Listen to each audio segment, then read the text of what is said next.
Hello, ladies and gentlemen, and welcome to race 9 here of the Purple Sector F1 calendar.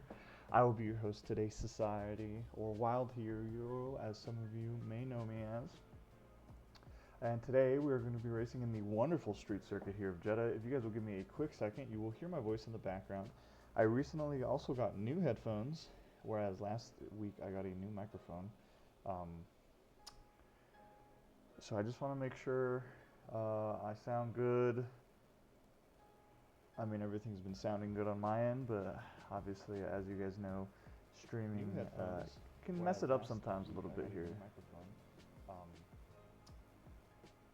So I just want to make sure I sound good. Make sure I don't sound too quiet. If I sound too quiet in the chat, definitely do tell me, fellas. I want to give you guys the best viewing experience possible here, and I just realized that for some reason I got kicked out of the lobby. Incredible. Why did I get kicked out of the lobby? So odd. Quick second on my end, guys. Some technical difficulties. I will jump here shortly to the stats, as I always do. Want to make sure I can get in the lobby first.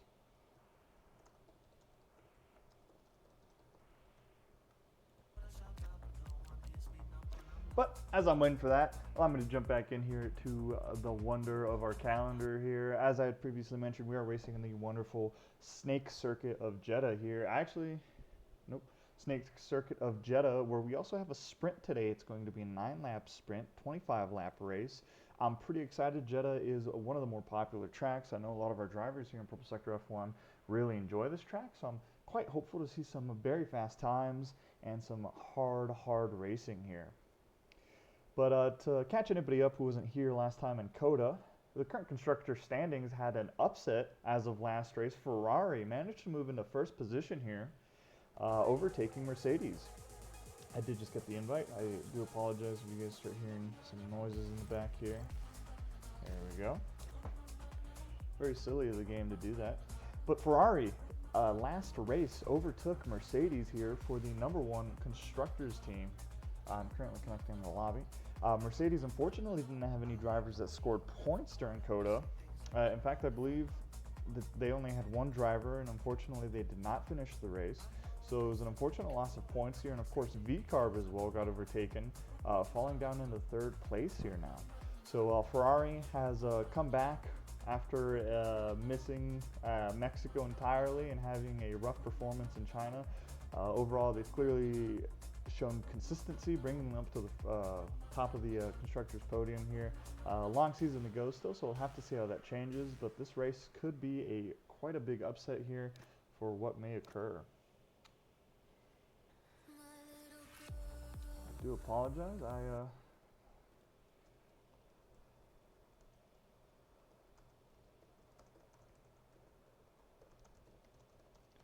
I accepted the invite, and for some reason it didn't add me to the game here. But once again, as I am waiting for this to happen, here's our current driver's standings here. MSA Samad and the VCarb team still holding the lead here by 16 points. Rebel, though, recently mostly again due to the consistency of appearances here. Has managed to move up into second position representing the Alpine team.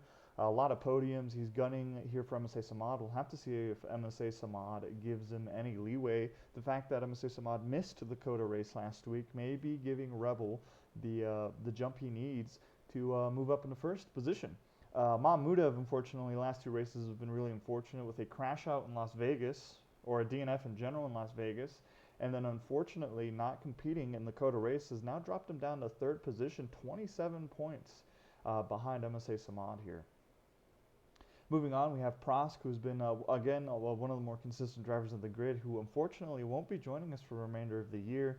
So this could be a very huge moment for Prosk, as Reimer, Mack, William, and any of the other drivers that are showing up may be able to overtake him here in the driver standings in the following two races. That race being Jeddah, and then I think we come back into Spa. So we'll have to see how Prosk is able to bring it back. He, once again, is one of our more rapid drivers, so I have zero doubt in my mind that he will be able to do something with what he has. But allow me to scroll around here and show you guys the rest of the grid here. We've seen some phenomenal performances, though, from the Red Bull team. Once again, Mack, who's currently in 6th position, has had some very strong showings. William, IUF1 William, as he may be called, once again, equally just as strong showings, netting a 4th place. All right, guys, I'm trying to communicate with online servers now. Joining the session, finally. A little embarrassing there on my end. I do apologize. Let's see. Got it. There we go. I'm back in the lobby, guys. Sorry about that. As I was saying, though, we've seen some incredible consistency here between the two Red Bull drivers. Mack is currently leading the team here between the two guys. Both of these guys have been gunning for a podium. They've been some of the closest drivers here to the podium. We've seen a lot of drivers get really close to tasting that victory, being on the steps at all in general, and unfortunately missing out. Focoena, unfortunately, one of those drivers that managed to net a temporary 3rd place in Las Vegas, but unfortunately, after some stewards review here in Purple Sector F1, was dropped down to 4th position. Nonetheless, a phenomenal drive from the Haas driver here, and I'm quite excited to see him today. I believe he's not joining us today, actually. The Haas driver, Focoena, is not joining us today. He's somebody to look forward to in all of these races. Following, though, Elliott of Williams here actually recently suffered a injury and will not be joining us for the remainder of the season. Super unfortunate. My condolences as well as my best wishes go out to the Williams driver, one of the better drivers of the grid as well, here in 10th position in the driver's standings. Very fast, very rapid. Him and Prosk made a phenomenal duo for the Williams team. So once again, the Williams team will be feeling that missing driver in the constructors. So once again, I wish the Williams team the best of luck. I will continue scrolling down here as we look at the remainder of the drivers. We are still loading into the lobby right now at the moment. But we've had a lot of great drives from a lot of these guys. Money, who netted a 8th position, tying his 2nd best finish of a race for the season in COTA.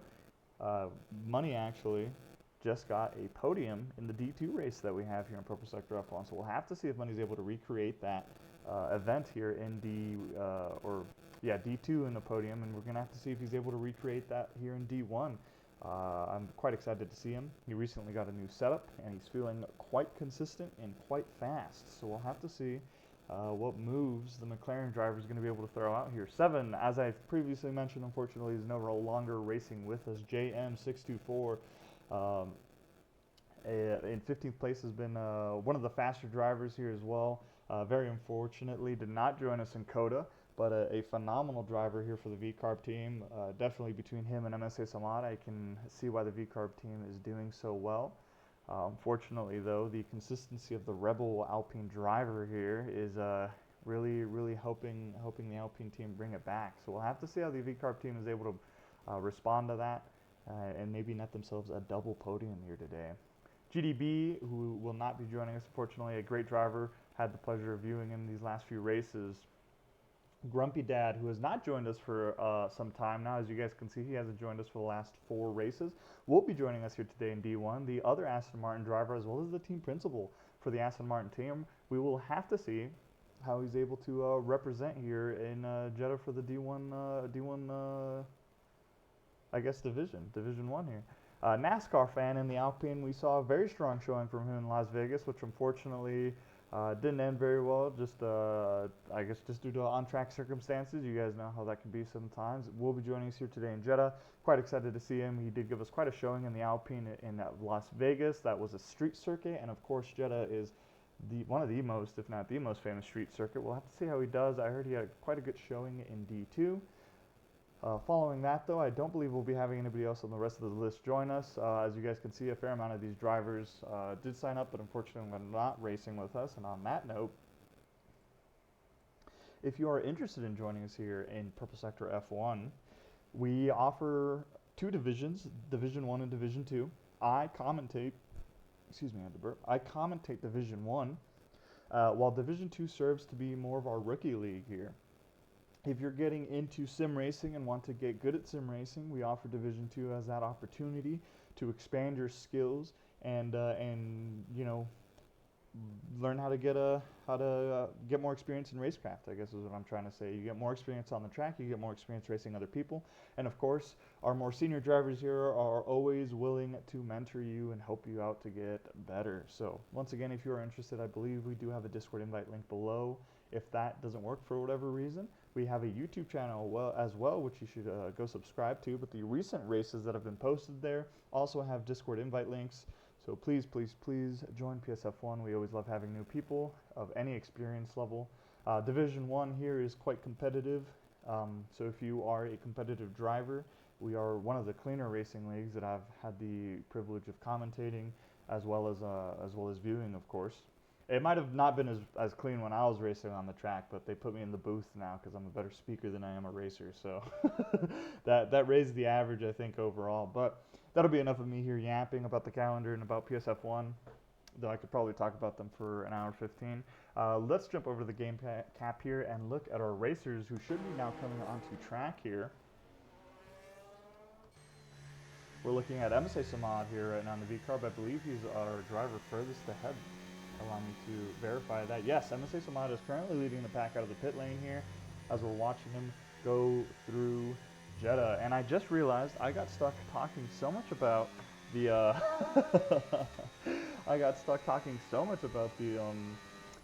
the drivers in the Constructors Championship that I did not go over the track map. That's a huge blunder on my end, so I do apologize for that. Allow me to adjust my decibel thing here on OBM. Near the end of the quality laps here, I will jump over to the Jeddah circuit and I'll give you guys a bit more of an in-depth look. In fact, I might do that here right now just because I feel like it's kind of weird to do that after. So let's jump over to the track display. Once again, I'm super sorry about that, guys. Did not mean to do that. I will have our wonderful drivers here in the background though, so you can hear the rumble of the engines. Starting us off here, as you guys can see, it is a very, very tight circuit, at least in appearance here. It is equally tight on the track. It is a very unforgiving circuit, the street circuit here. Jeddah was recently introduced in 2021 here. It is located in Saudi Arabia and was made by our very known and famous Herman Tilke here. The circuit is 6.2 kilometers long and 3.8 miles, and it has 27 corners. I think it has some of the most corners that we in any of the circuits on the calendar. It has 16 left turns and 11 right turns, and it has about a 10 meter elevation change. It's not super prominent. This is a coastal circuit. It's one of the few circuits that does in fact reside next to the ocean. So again, just not a super large change. Again, just an elevation. Now, for track design characteristics here, it's pretty interesting. It's actually the fastest F1 circuit in history. The average speed in Jeddah is 250 kilometers per hour or 155 miles per hour. To maybe try to put that into perspective here, in GT3 cars, at least for the Mustang, it takes me almost the full length of the straight after the Eau Rouge to get up to 158. So these guys are going my max speed on one of the longest straight circuits in F1 in a Mustang, pretty much almost the whole time. So it's incredibly fast. It's a lot of pressure here for a lot of these drivers. A mistake here very easily means that you will DNF and obviously not finish the race. Car confidence here is key. You must, well, in general, not just the viewers here, but the drivers here today have to feel incredibly confident on track here. They need to trust their setup. They need to feel good about it, because if they don't, that could be the difference between finishing the race and not finishing the race. Now for our race winners, because obviously this circuit was added so recently, there isn't really that big of a history. But Lewis Hamilton won the indoctrinal? The first one. I shouldn't say big words. I'm a commentator. I'll just stick to the simple stuff I know to say. Won the very first race for the Jeddah circuit in 2021, followed by Max Verstappen in 22, Sergio Perez in 23, Max Verstappen again in 24, and then of course this year Oscar Piastri won. Max Verstappen does currently hold the most wins in the Jeddah circuit, though I will say that I think Oscar Piastri may have one of the best overtakes on the Jeddah circuit, and I'll get into why momentarily. Now, for the priorities that most of these drivers are going to be looking for, they're going to be wanting rear stability. When we get to an onboard view, you guys will see why. There's a lot of movement on this track. A lot of these drivers are going to want to stay consistent, and they don't want to lose the car out from under them. So making sure the car can retain a top speed still while being able to handle the snaky portions of the track, it's just going to be really what these guys feel comfortable with, you know. Whoever is able to use a lower downforce setup will ultimately probably be one of the faster cars if they feel comfortable going fast throughout Sector 1, which, as you guys can see here, starting from Turn 1, the chicane, it is a quite aggressive chicane. We've seen cars go up to 3 cars wide there. It's a pretty nice little area. Turn 1 into Turn 2 with a nice little left-hander into Turn 3. That's a deceptively small straight between Turn 3 and Turn 4. Not a lot of overtaking opportunity, but sometimes if a driver's feeling particularly frisky, they can definitely do something there, and it's always incredible to watch. After that, this is where the rear stability and what really might dictate what a driver decides to do with their car setup takes place. Turn 4 through Turn 10 is the snake section here.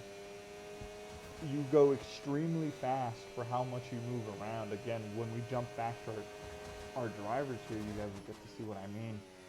It's really hard to control the car here.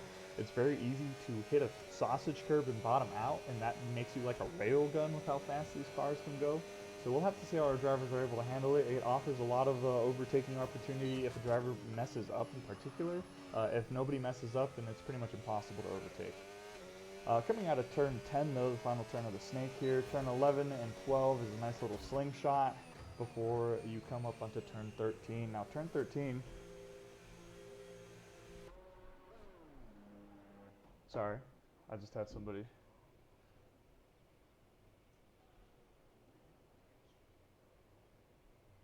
Sorry, technical difficulties on my end there. Turn 13, the banked hairpin here. Is a very nice little U-turn hairpin, pretty enjoyable, very common place for overtaking. So we'll have to see if we see any major action here. It can be a pretty kinetically dominant place to overtake, and what I mean by that is the ability to maintain your momentum through this corner can be critical to you losing or gaining a spot here. And then, of course, strategically losing and gaining momentum can be also just as critical.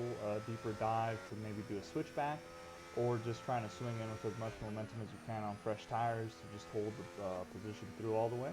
After that, though, the remainder of Sector 2 here in blue, turns 14 through all the way up to 21, is not terribly crazy. The only interesting part here is turn 15, 16, and 17, which is a very odd right to left-hander. I will be jumping back here to the camera, I'm sure. Yes, I'm sorry guys, if you guys can't see the screen, I should just jump back here, going over the track. We will be jumping back here to Grumpy Dad, who is on an outlap right now. And I'll go through the turns here in person. You know what, I do apologize once again for that. I'll probably start the stream a little earlier so I can find a little bit more time to confidently go through the full track as well as the driver and constructor standings. I feel like I've been kind of rushing through those recently. I do enjoy talking about them as well. So once again, do apologize. Sector 3 though is pretty standard. The only interesting part is turns 22 through 24, which I will point out as we're now watching Grumpy Dad here start the snake portion, hitting turn, excuse me, hitting turn 8 and 9 here. This is turn 12 right there, excuse me. Jeddah has so many small little turns and changes in the circuit. This is turn 13, the banked hairpin that I mentioned. We see pretty good momentum through that from Grumpy Dad. Good movement there. He's coming up now to turn 15, 16, and 17. As I was saying, I do apologize. The Jeddah circuit has a lot of very small little changes in it, and those small changes count as turns, and sometimes my monkey brain thinks that it's not a turn, and I kind of lose track of the corners here. This is now the complex, turns 22, 23, and 24. As you guys can see, it's a very interesting left-hand swing into it. That's where Oscar Piastri did a phenomenal overtake this year on Charles Leclerc. He went on the inside of that turn 22 there and managed to get a phenomenal overtake there. Now this is turn 27, the final turn of the course here. Once again, a very hard hairpin break. We see a lot of overtaking opportunities here, and it leads into the DRS zone, which of course Grumpy Dad is backing out of his lap, netting a 129.660, a great lap here from Grumpy Dad. Let's jump over to MSA Samad here. He's coming up onto turn 13.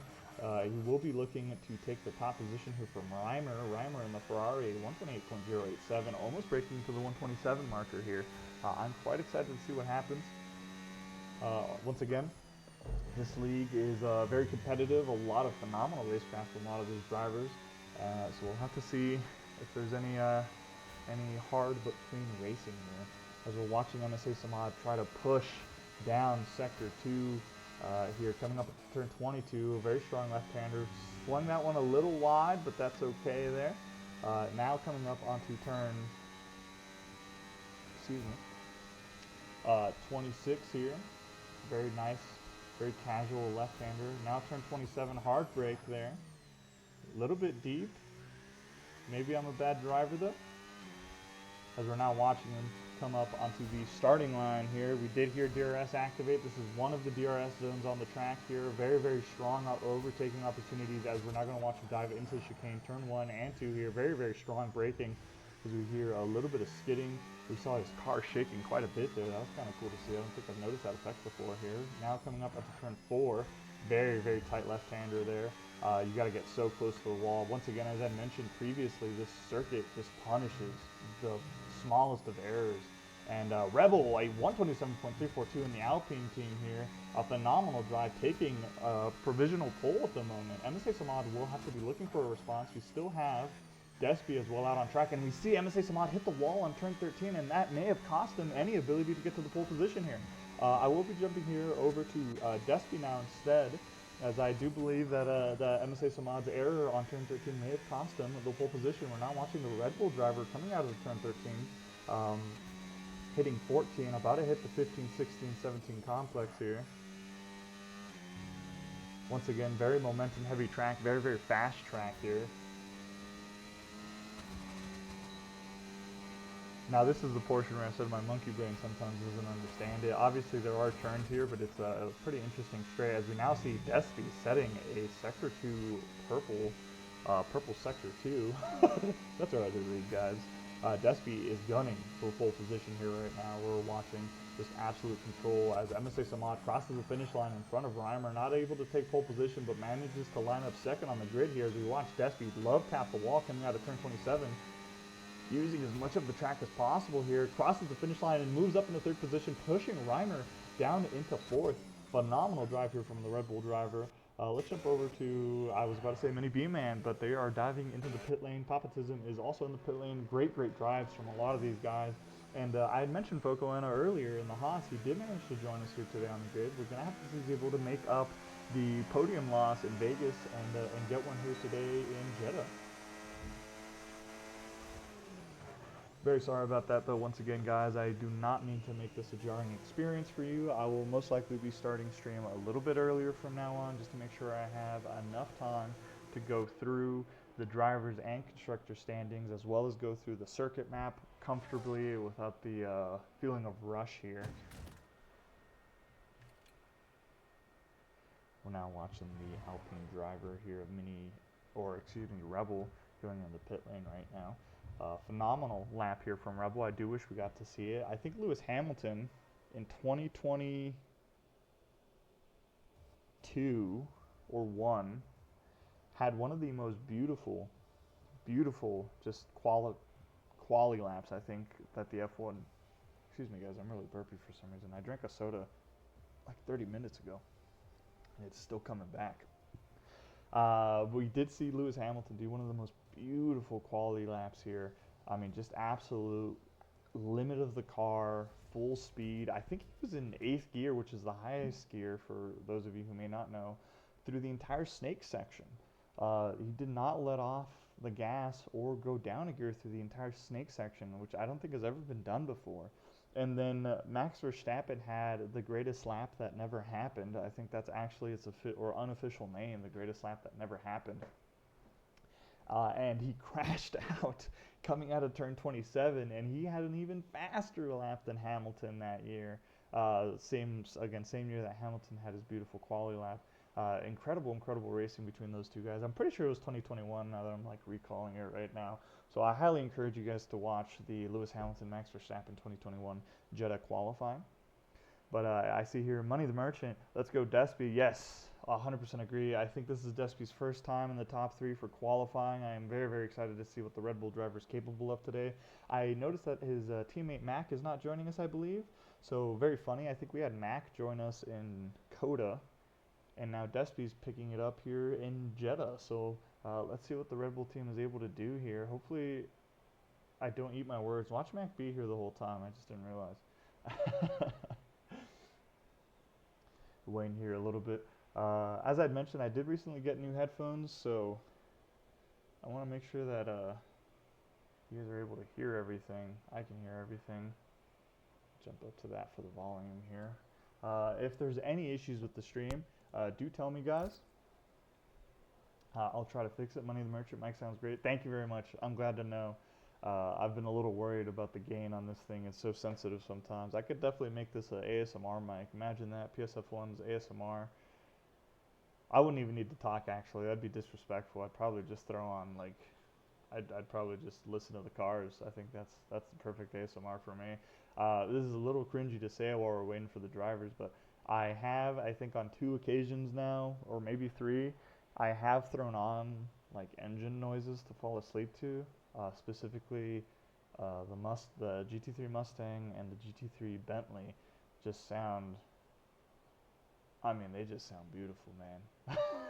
I don't know how else to say it. It's kind of nice to fall asleep to, but maybe I'm a bit of a dweeb on that regard. Waiting here for our players to load in. If you guys are first-time viewers, drop something in the chat. I absolutely love talking to you guys here. Once again, if you're interested in joining us here at Purple Sector F1, we do have an invitational link below the stream, I believe, and if not, then I will send one to you in the chat. Turn it up, Sir 1 Turbo, right? We're about to watch some speed, man, trust me. I'm very excited here to watch these guys race. It is going to be a great drive. Again, as I mentioned earlier, Jeddah is one of the more popular tracks. It's one of the more favored tracks amongst a lot of drivers in general, I think. So I'm really hoping that we just see confident people hitting the track and just watch some crazy overtakes. Maybe we'll watch some overtakes through the snake section. We'll have to see. While we're waiting here as well, I recently got a new pair of headphones, as I just mentioned. They're IEMs now. I've decided to delve into the world of IEMs. They're in-ear monitors, and they're supposed to be really nice, I guess, essentially. It's something that musicians and audiophiles use to listen to music. And as I just started talking about that, we are now on track here. We will be having a formation lap. This is going to be for the sprint race, guys, as we're now watching our drivers hit the track. Rebel here in the lead. Phenomenal quality lap from him in the Alpine. MSA Samad in the V car following quite close behind, and we have a upset here with Despy. 1, 2, 3, 4, 5, 6 in the Red Bull, the highest finishing position, or at least qualifying position, excuse me, of any of the Red Bull drivers here. So huge congrats to the Red Bull team. Reimer in the Ferrari. We've seen some phenomenal racing from Reimer, and I'm very excited to see what he's able to do here in Jeddah. David Shahud 451 in the Ferrari. This is a reserve driver. He's actually the second commentator of the PSF1 league. So I send him my best wishes. Please represent here for the commentators, David. Get us a podium, because I know I can't. Following that, I will apologize. I think I'm going to turn up the volume a little on the drivers here. There we go. I think that should be good.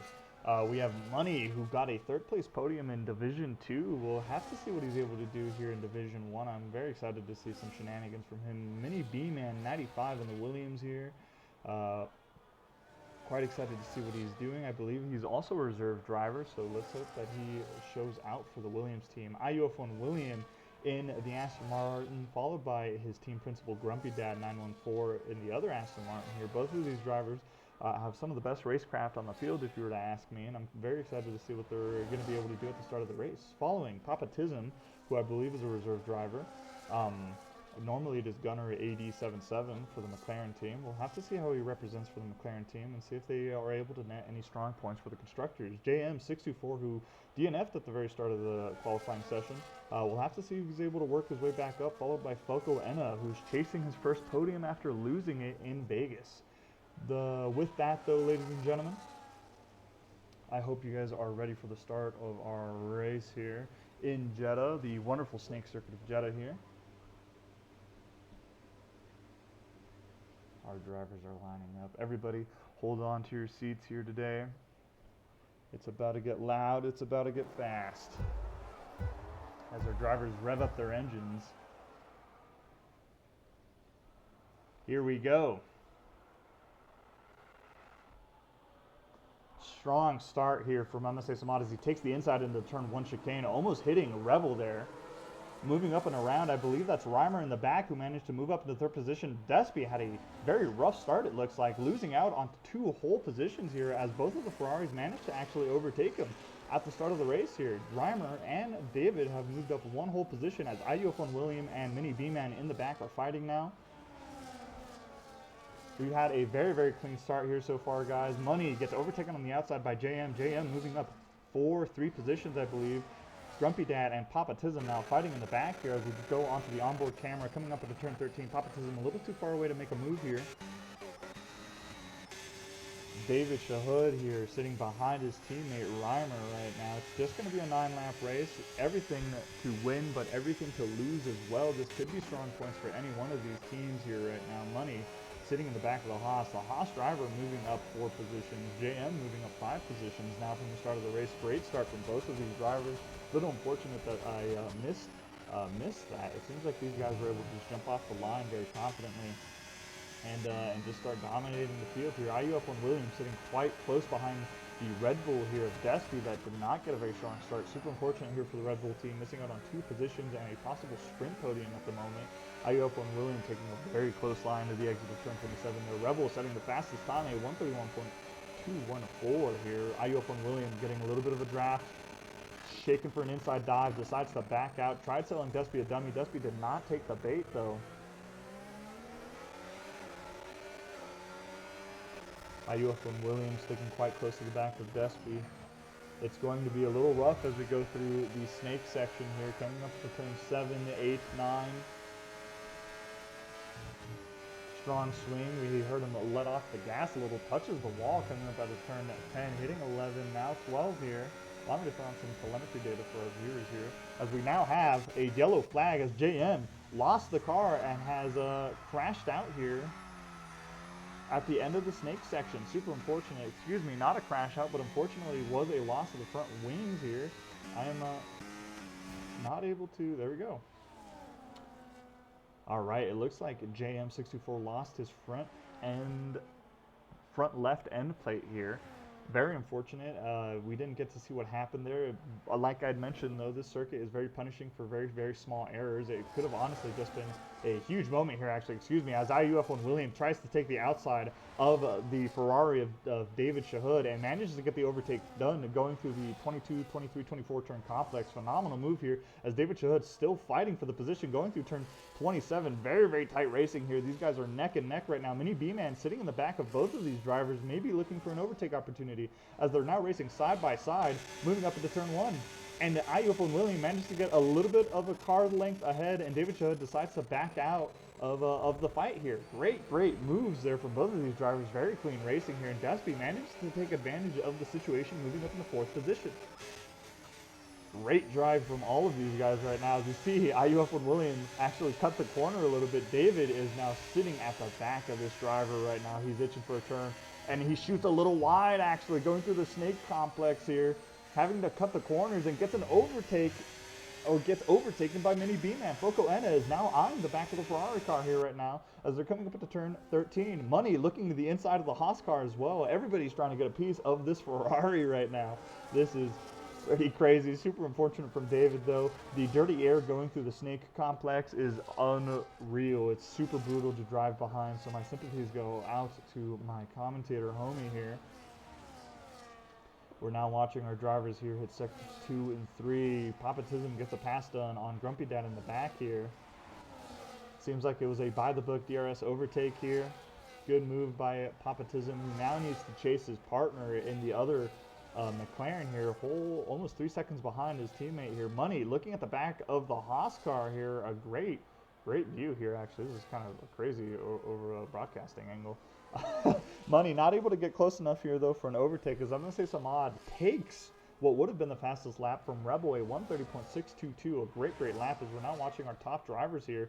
As I say that, we have a overtake here from Foco Enna. A lot of overtakes here, guys. I'm sorry, I'm not able to keep up with all of them. Foco Enna passing the Ferrari driver of David Shahud, moving up in 7th position. IUF1 Williams, though, overtaking the Red Bull driver of Despy here, I assume on the chicane section at the end of the DRS straight. Great move here by the Aston Martin driver, as he now tries to charge up the field. Unfortunately, 5 seconds is quite a gap to close on our lead right now.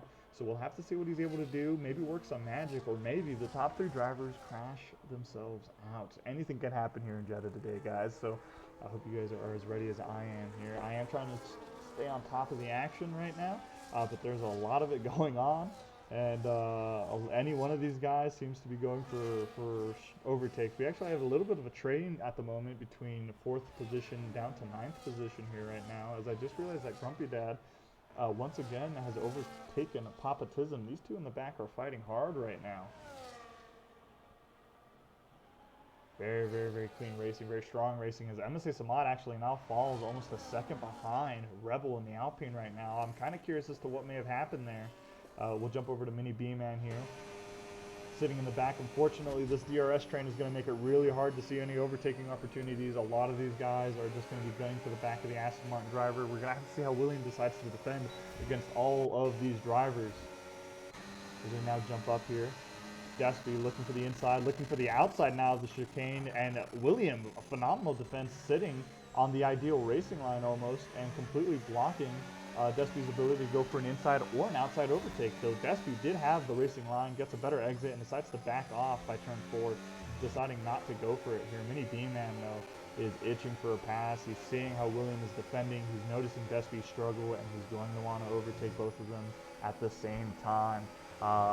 Mini B-Man may be able to honestly get the double overtake coming up on the turn 13, maybe out of turn 27. We'll have to see what magic is able to work here, as he looks for the inside, decides to back out of it here, and may just be deciding to rely on DRS capabilities here, as we're now entering the backside of Sector 2. A very strong lineup here from all of these drivers. All of these guys are sticking to each other neck and neck with the 5 laps left here, as Foco Enna actually gets a pass on Mini B-Man. Mini B-Man losing 2 whole positions. I'm curious if he made contact with the wall, and it doesn't look like, as Money moves for the inside, tries to go for an outside overtake on 22. Mini B-Man decides to back out and give him the position. Great moves there from all of these drivers. I'm super curious as to what may have happened with Mini B-Man, as he fell behind I think 3 or 4 positions there. Super unfortunate there from the Williams team, as we now have our drivers all pretty much move up one position here. Focolena now looking at the back of the Red Bull. Ferrari here still looking at the back of the Haas. And Money, who's now quite close to the back of the Ferrari ahead of him. Mini D-Man, though, didn't fall too far behind. Obviously, we didn't see any immediate damage here either from the driver of the Williams car, so he may be able to make his way up back up the field. And on that note, ladies and gentlemen, let me throw on some position changes here, as we have Focolena with the most position changes here in the sprint race, which is honestly pretty fair. I believe he was the very last car on the grid. So this has been a great drive from the Haas driver. It's been an absolute pleasure watching him race here. As we actually see one of the drivers go off at the end of the snake, and that was David Shahud, who went off at the end of the snake section. Super unfortunate, as we may just have lost one of our Ferrari drivers. This Grumpy Dad now moves around Papatism, sliding, coming out of turn 11 right there. Super big moment there from David Shahud. We actually, I don't know if you guys noticed, but he seems to just lost control of the car and went straight into the wall. Super unfortunate, as now we have Reimer in the back of Samad's exhaust. Love tapping the rear left tire there, as Reimer actually has to go off track here, cutting the corner just because the rear love tap there messed up his grip. This may have actually compromised Reimer's ability to overtake MSA Samad, as they're not coming up at the turn 27.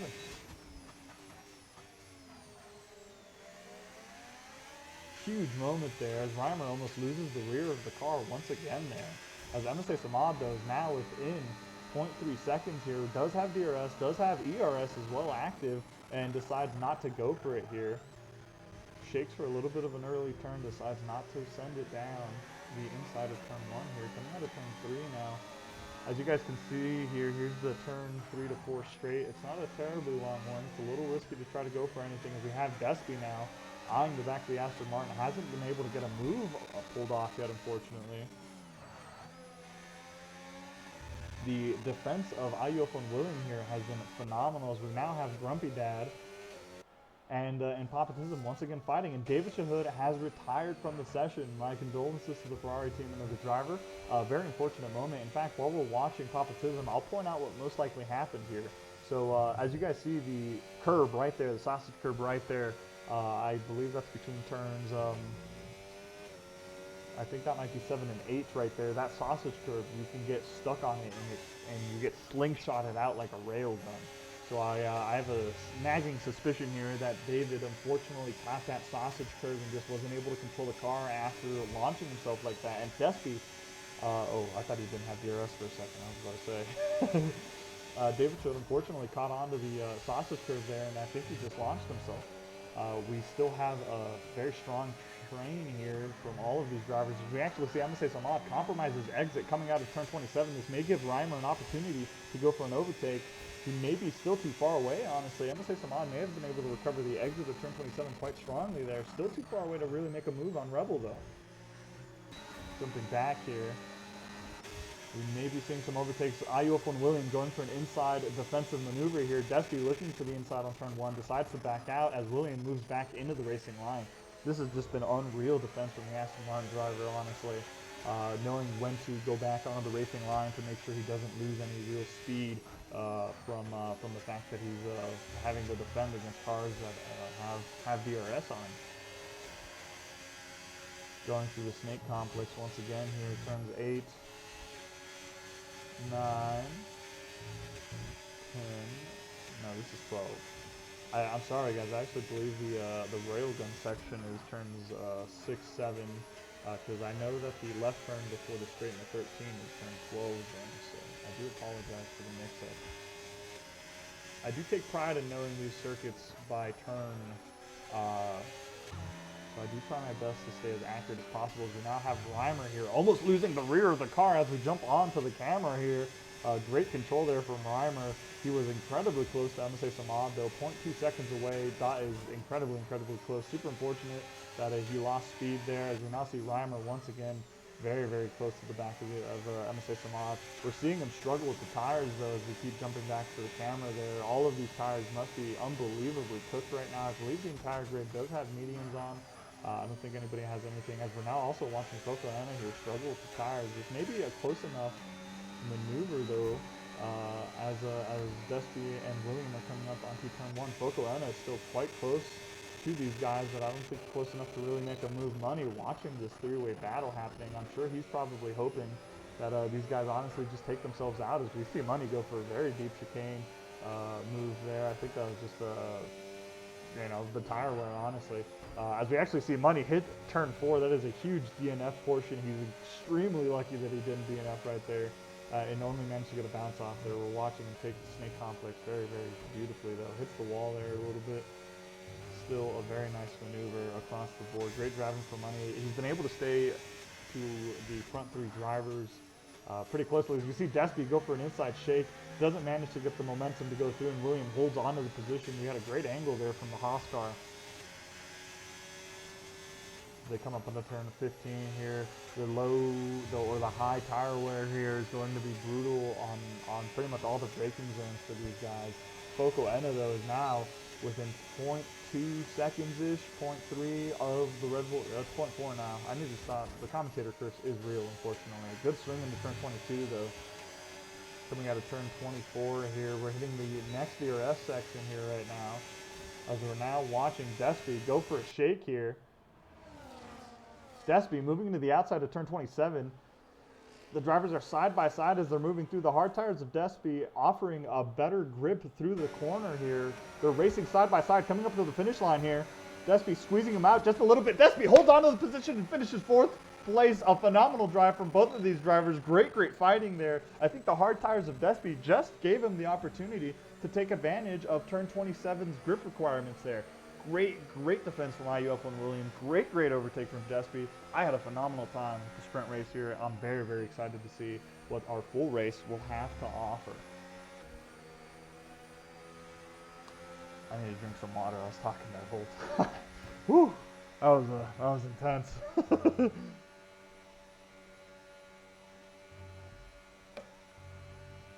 Huge love sent out to all these drivers. That was a great race across the board. We did have Rebel, MSA Samad, and Reimer finish in their respective positions that we were watching them in. Very, very good race up the front, though. Every time we dove back in there, we'd see some kind of defensive maneuver or shake. Unfortunately, it looked like Reimer was struggling with the back tires, though, by the end of the race, which is pretty reasonable. The Jeddah circuit here is a very high tire wear circuit, especially if you don't have a high downforce car, because you rely more on the mechanical rubber grip from the tires. I do apologize, guys. Keep burping, and I don't know why. I threw a liquid IV into my water right now that I normally drink, and I was hoping that it would just keep me a little more hydrated throughout the race, and I think it's just making me burp now.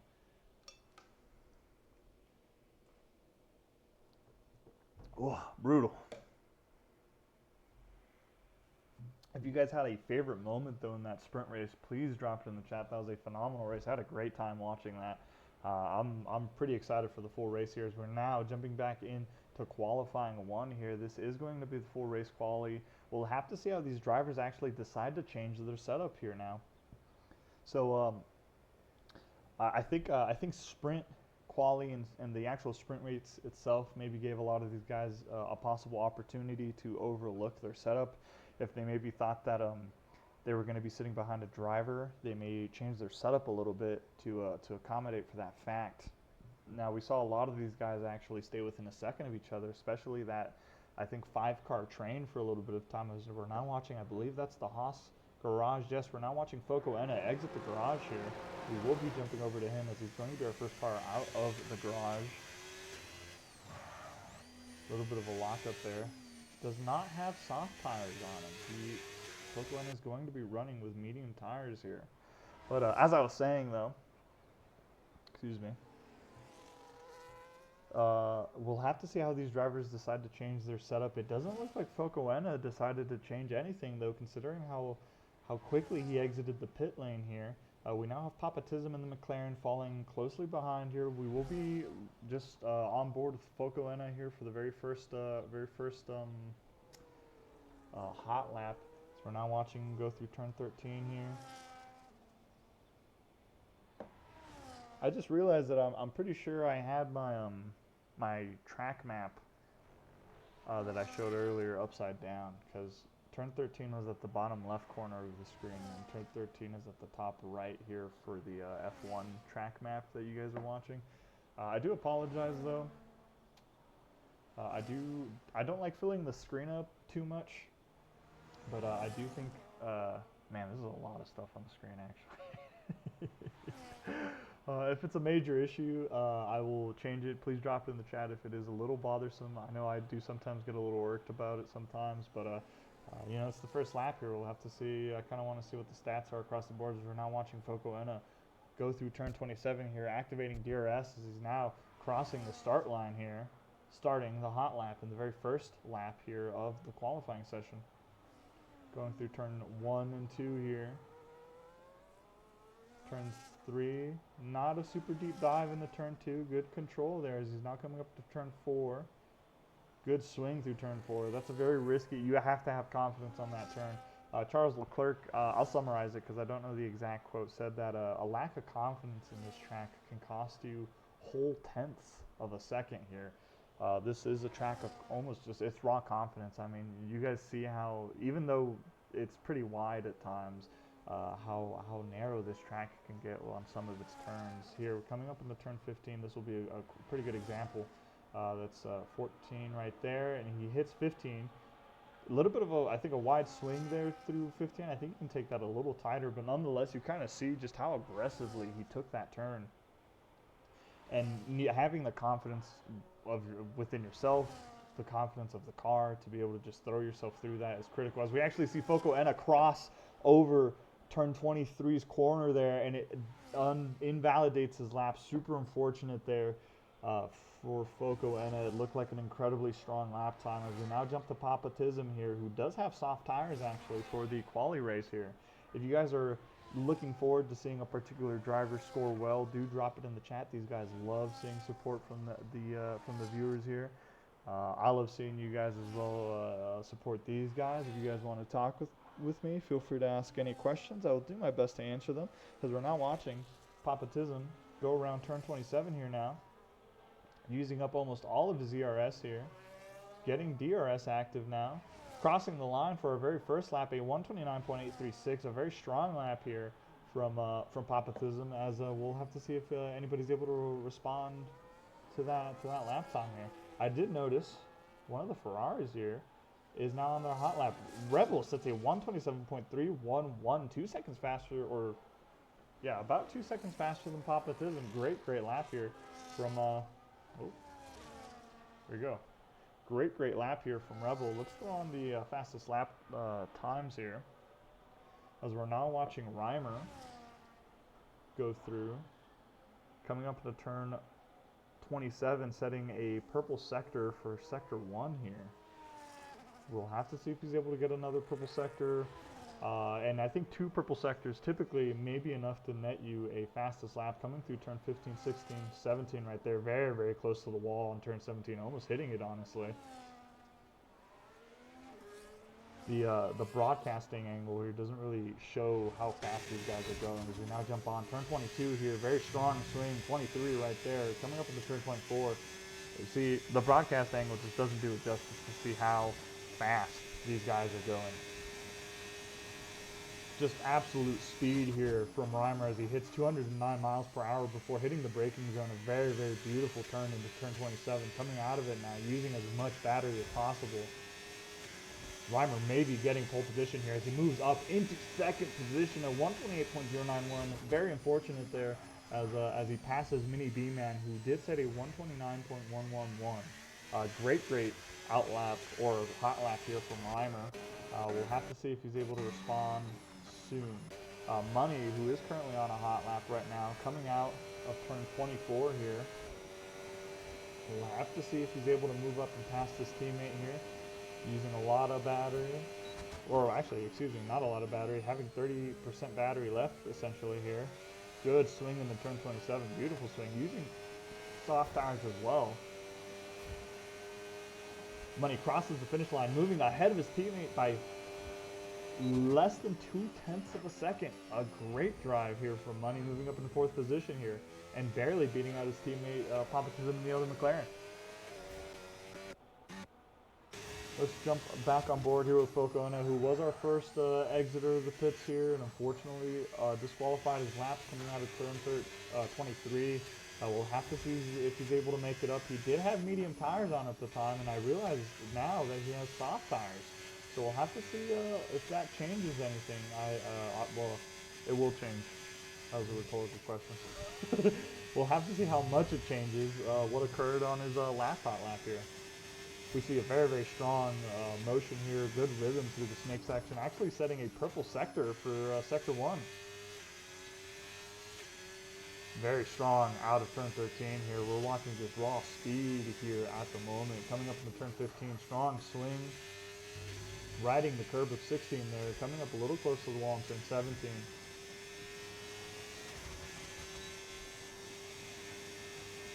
Just listen to this, man. 207 miles per hour while moving too. Strong swing into turn 22. Oh my goodness, I thought he turned in a little too early there though. This may be a top 2 grid position lap we're watching right now from Pocorena here. He may be responding to the rest of the pit here right now. Coming up to turn 27. A little bit of a lock up there. Good ERS. He's very strong on the pedal as he exits turn 27. Coming up to the line. Moving up into 3rd position. A very strong drive by Pocorena. Unfortunately, not good enough to get on the front row of the grid, but nonetheless, a very strong drive that's super unfortunate as Reimer actually just beats out Pocorena here by about 0.3 of a second here. A good drive from Reimer as we actually see our top 3 positions be the exact same positions that we saw finish for the sprint race. We'll have to hold out to see if anybody's able to respond here. David Shahud, who unfortunately did not finish the sprint race. Oh my goodness. Excuse me. That was incredibly beautiful from David right there. I mean, I don't think you can get much closer to the turn 14 wall right there. We see him swing through the snake complex right now. David Shahud is on a mission right now. He gets a purple sector for sector 1 here once again. We're watching a lot of these guys gain confidence as they race the track and are just starting to break the times here right now. Strong dive in the turn 15 here. David is gunning for the top row right now. A very strong drive here. I'm very impressed. Normally, after a driver has a serious crash like that, you know, you lose that mental confidence as you see a good swing through turn 22. A little bit of a curb ride right there in turn 23. Normally, these drivers lose a little bit of confidence, but David has said, no, I don't think I'll let it affect me. And we're now watching him just absolutely rip it through the course right now. A very good dive in the turn 27. A lot of these drivers have been showing very good control in sector 3 here, which can be a big make or break with just how big the braking zones can be. And David moving up behind his teammate into 4th position. Great drive here from David. I've been impressed. Once again, the mental game in F1 is a pretty big one. So to watch him be able to hold out, obviously, and not let his previous DNF affect him, and getting 4th position is pretty impressive. So I did notice a little bit ago that Despy unfortunately did leave. I'm hoping Despy is able to rejoin us here. We did see a great drive from Despy. I'd love to see the great drive happen again. In fact, while we're waiting for IUF1 William to hit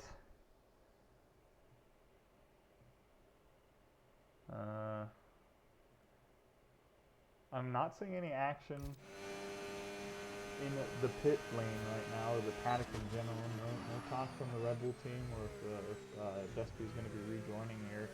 Because we're now watching one of the last 3 drivers to not set a lap here come up on the turn 4. A little bit of a tap on the wall there on the short straight up to turn 4. We see Despy, I think, sitting here in 6th gear, very comfortable, very fast. Good momentum swing there through the snake complex. Honestly, sometimes just holding momentum is good enough, honestly, to get you through. And we see a little bit of a struggle there from IUF1 William to go through turn 13 there. A bit of a deep dive and a bit of an overbreak situation that may have been there, as we see in return a phenomenal swing into turn 15 as he's now coming up onto the back end of sector 2 and the start of sector 3.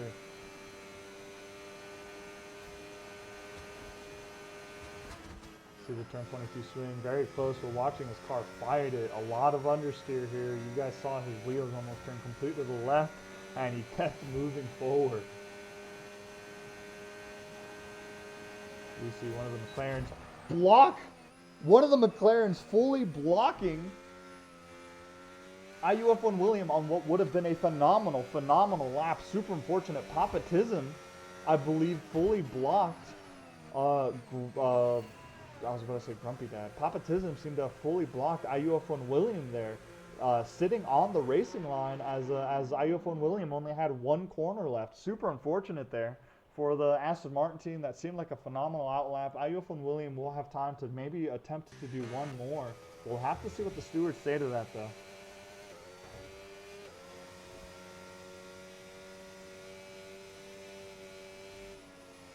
Huge moment there for the, as we now see Papatism overshoot turn 12 there coming out of the Snake Complex. Super unfortunate there. That will be a disqualified time. Grumpy Dad here has overshooting turn 4 here. He may be going on an outlap here at the moment. Moving out of the way for Despy.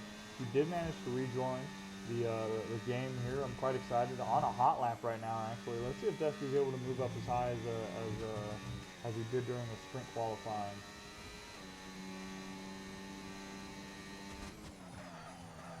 Very strong dive in turn 27. A little bit of locking up there, but we did see some great momentum holding there from Despy.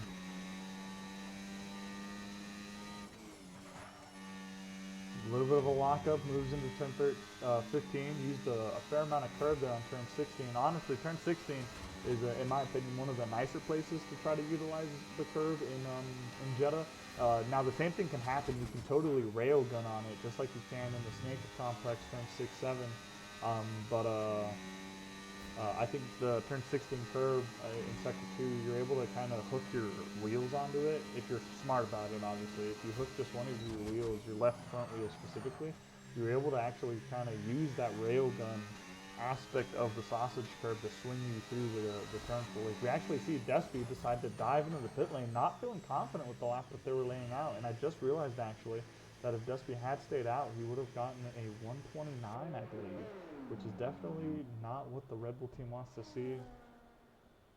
We do have JM now, who just started their hot lap here, coming up into turn 1 and 2. Seems like a lot of the guys sitting at the top of the quali leaderboard here are pretty confident in their times. I don't believe we've seen Rebel, Emissaries, Amato, Reimer exit the pit after they set their times. So we'll have to see if any of the remaining drivers who are trying to set strong times are able to go out. And JM loses the car coming out of the Snake Complex, hitting turn 12, hitting the wall. Thankfully not DQing, as we now see Focoena fly past him there. Let's jump over to Focoena real quick. Super unfortunate moment, and JM 624 gets disqualified from the session for going the wrong way. Super unfortunate. Sometimes it happens. You know, drivers try to push the car. I've been a victim of it myself.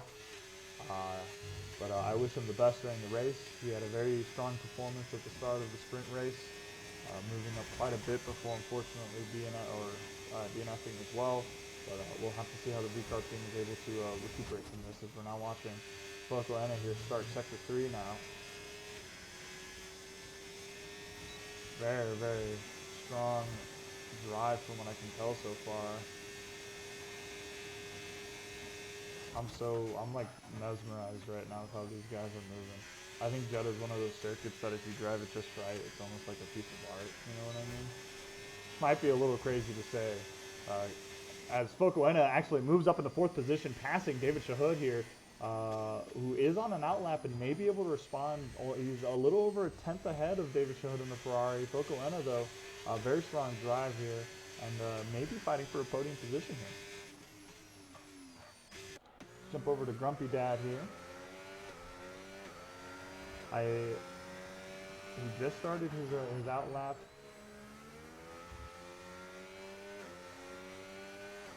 Interesting. Grumpy Dad may just be trying to get a sense of the car right now, or maybe got blocked. I'm not too sure. We'll have to see if his next lap is his fast lap. If he wants. No, I don't believe Grumpy Dad's going to have enough time to be able to perform another fast lap, unfortunately. But it seems like he's taking care of the tires right now.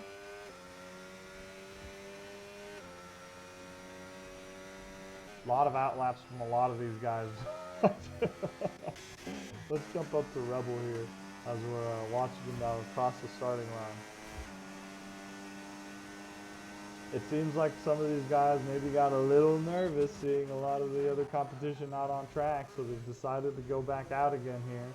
Let the track gain a little bit of rubber from all the driving that's being done on it right now and take advantage of the laid out rubber on track. We see a little bit of hesitation from Rebel there going into turn 4, having to back out of an initial turn that may have lost him a little bit of time.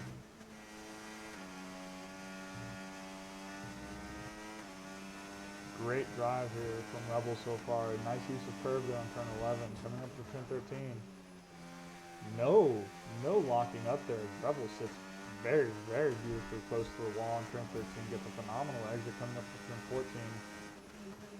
Hitting 15 now, very close to the wall once again. Let's jump into the broadcast mode. We'll see if maybe they show us a little bit of the on the edge racing here, as we now have 15 seconds left. I believe MSA Samad, Reimer, and Despy will be getting one more lap in before the end of the race, or before the end of the qualifying session. We're watching Rebel here. He's pretty much used all of his battery. Rebel's down to 5% of his battery as he's now coming up into turn 27 here. Strong exit there, getting fairly close to the wall. I believe that's about a foot away, if I'm remembering my actual track dimensions here. Completely wasting his battery, and unfortunately not going any faster than his previous fast lap time. Let's jump over to MSA Samad here, who's competing to get pole position. Rebel is our current provisional pole sitter at the moment, though. Great drive from Rebel here, both in the sprint race and in our main qualifying event, as we now watch Foco Enna fall 2 positions as David Shahud and Despy move up above him, gaining a faster times, both 127s. Unfortunately, Foco Enna has not broken into the 127 marker here.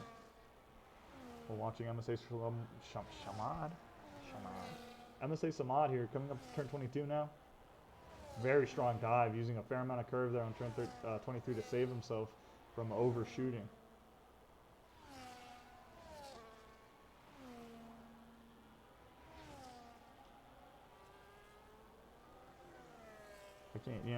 I kind of miss not being on board. Sometimes I just like hearing these guys drive.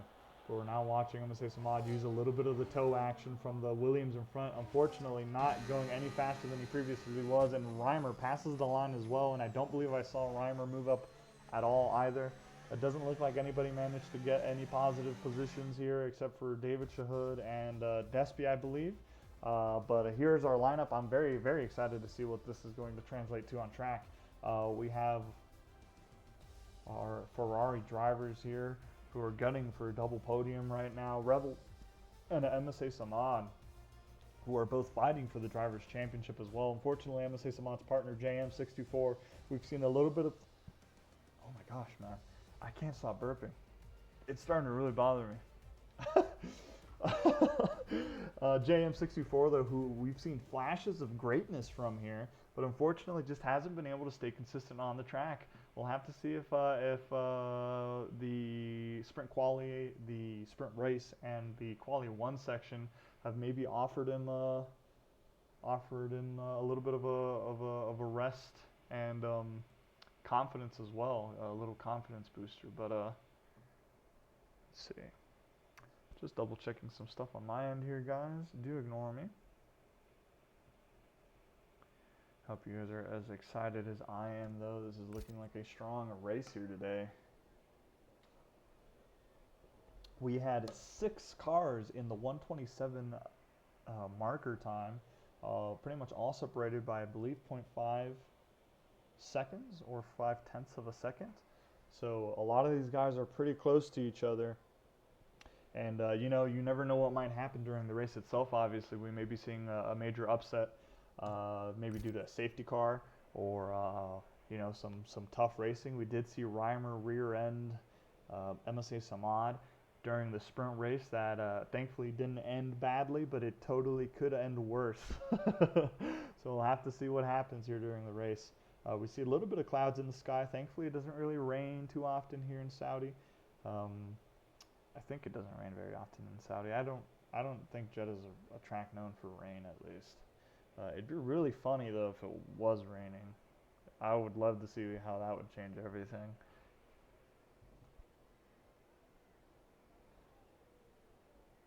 right. I gotta sip as much water as I can right now. Something's telling me this is gonna be an action-packed race. While we're waiting, actually, I do apologize. I realized I didn't post the Coda YouTube video yet. That's completely on me. I've had quite a hectic week this week, and it's, well, I mean, I guess there aren't any races for the next 2 weeks, but it's only gonna get worse for me. A lot of stuff to do. I'm very excited. I had a great week this week too. I got to see a friend who graduated with a mechanical engineering degree. So big shout outs to him. He's a childhood friend of mine, so it's great to see a friend, getting big moves done. Hopefully he doesn't switch up on me, but I think I'm safe. But I know this was a graduation season about right now is kind of what I'm getting at though. So if anybody here has had a friend or family member graduate, I send out my congratulations. I hope you guys had a great time and that they're happy with what they did. I know for a fact what they did was well deserved if they managed to get it all done right. So, and then little break into Christmas. There are no races next week or next 2 weeks. I believe our first race is going to be January 3rd, I believe. I'll pull up the calendar here at the end of the race once again. Coming back at the Spa, though. I absolutely love Spa. It's a really fun track. I'm also pretty excited to see, I believe, a majority of the grid, obviously, as we're coming up on the Christmas season. It's been getting a little, excuse me. It's definitely the water that's making me burp. There's literally no other explanation. Oh, excuse me. Obviously, coming into December for the Christmas season, we do obviously have some drivers that have family priorities, which is totally normal, and I hope they're having a blast. But I am excited to see a full grid, or almost full grid here soon once again. If you are interested in joining us here at Purple Sector F1, we should have a Discord invite link at the bottom. We do our best to help out new players as we are now in our formation lap here. Ladies and gentlemen, for our formation lap, we have Rebel in the Alpine at the front here, MSA Samad in the V-Carb, and Reimer following close behind. We almost have, well, these top three drivers here are starting from the exact same positions I believe that they were at the start of the sprint quali, I believe. Now, I think the only difference is that Despy was in this position, but now it is David. The two Ferraris are next to each other at the start of the race. We'll have to see if they work together or if they maybe impede each other a little bit. Despy in the Red Bull, 5th position. Focoena in the Haas, 6th position. And we see Money in 7th position here.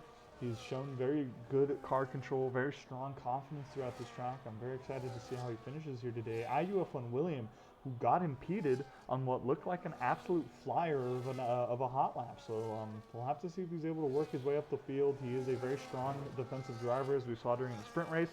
So I have zero doubt in my mind that the front drivers here are pretty happy to see him behind. Mini B-Man in the Williams here. Quite excited to represent for the Williams team. Prosk sent him his regards as well as his wishes. So Mini B-Man, you have to pull through for your homie G. Grumpy Dad 914 here in the other Aston Martin, the team principal. A good showing, I believe, in D2. Unfortunately, I did not fully participate or watch that race, but I did hear good things.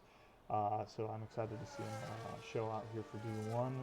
And then Papatism here in 11th position in the McLaren, who, as I've mentioned with William, impeded the Aston Martin car, but nonetheless had a very strong quality lap. Which he was pretty high up, unfortunately, and then everybody decided to do one more lap in the final minute left, so he ended up falling down to 11th position. And then JM624, who did disqualify here already at the start of the formation lap, but that shouldn't be a big issue. He will be back on track with us, and I'll try to get as much action as I can get. I'll be sitting on Despy here, who I believe will be a good camera angle to view as we're going to be moving to the start of the race here, as our drivers are now lining up in their grid spots here. Rebel has the outside position coming up into turn 1. If MSA Samad is able to get a good start here, he may be able to get a strong overtake opportunity. But ladies and gentlemen, hold on to your seats. Put on your headphones as we hear the cars and the drivers rev up right now. And away we go. MSA Samad wiggles a little bit at the start of the race here. Going for an inside dive already on Rebel. Moving into turn 1. not able to get a maneuver done. Focoena and Despy fighting their way through the chicane here. We're watching a few of these drivers in the back move around here. I believe Focoena has moved. Yes, Focoena has moved up past the Red Bull driver, Mini B-Man, having to move out the outside as Ayufo Williams fights his way through. JM624 now looking for the inside of the Williams car. The Williams car backing out fully. He may have damage, not that I can see. It may have just been an unfortunate start here for the Williams driver, as Ayufo Williams has now moved past Money and is now up into 7th position here. A great starting drive from the Aston Martin driver, as he's now in competition with his competitors from the sprint race. Let's throw on some of the tire data here. Mini B-Man is our only driver starting on hard tires right now. That may be a huge factor as to why he struggled here at the start of the race. Those hard tires are going to be extremely cold and extremely difficult to control here right now at the moment. That may have simply been the reason why he fell so far behind here. Super unfortunate, but I do see the strategy behind Mini B-Man's eyes. He is most likely hoping for a safety car here to occur at the start of the race here. We're now watching Despy here get quite close to the back of the Haas, using as much slipstream as possible. And Reimer here, who almost once again kissed the back of the V-carb here. Not quite close enough to make a move now. Genesis Amad is pulling away just a little bit now. I will be closing the track map here. As we now look at our position changes here, Ayufo Williams, I thought, gained a few more positions than just the one, managing to get past McLaren, the money in the McLaren here. JM, though, has gained the most positions here with 3, starting from 12th position going up into 9th. We'll have to see if JM's able to do more with that. Unfortunately, we are seeing a bit of a gap start forming between 8th and 9th place here. David Shahud is able to stay very close to the back of his teammate here. These two drivers may be working together just to try to net the Ferrari team as many points as reasonably possible.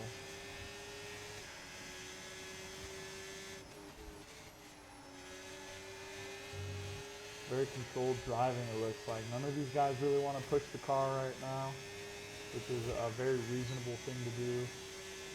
No penalties so far. We will probably be seeing some of those start popping up a little bit. We have a leader gap here now. Honestly, not too big of a spread here. I mean, about 10 seconds from first to last is not terrible at all. I mean, that's 12 drivers all within 10 seconds of the guy in front. One mistake from anybody will lead to a position change, most likely.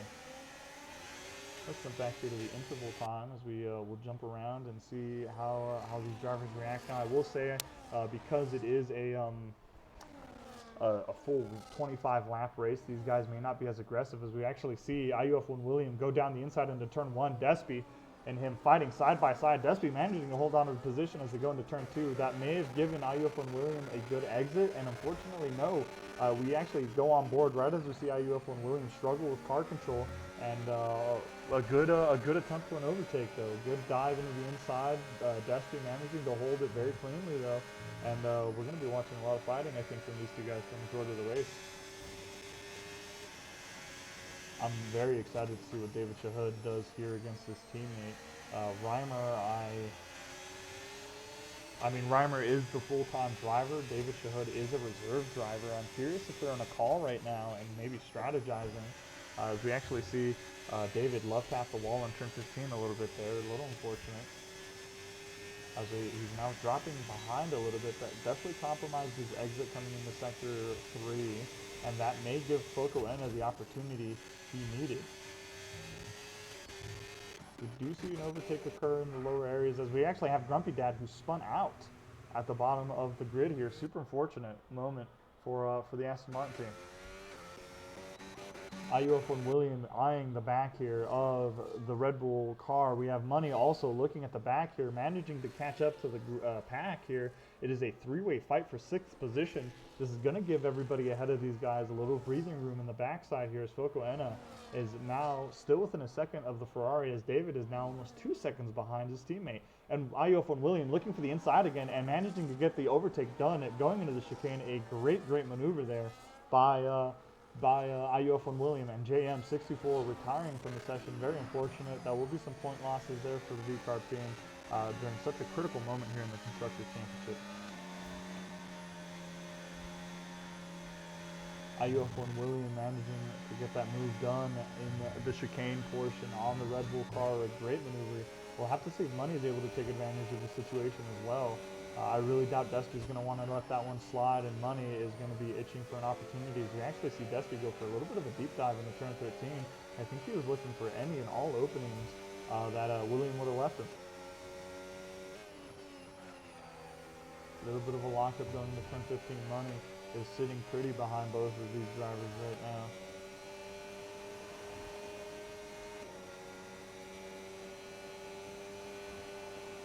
Now, it could be possible as well that some of these drivers, as I had mentioned, changed their setup a little bit, and that may have altered what the long-term strategy of the race is here.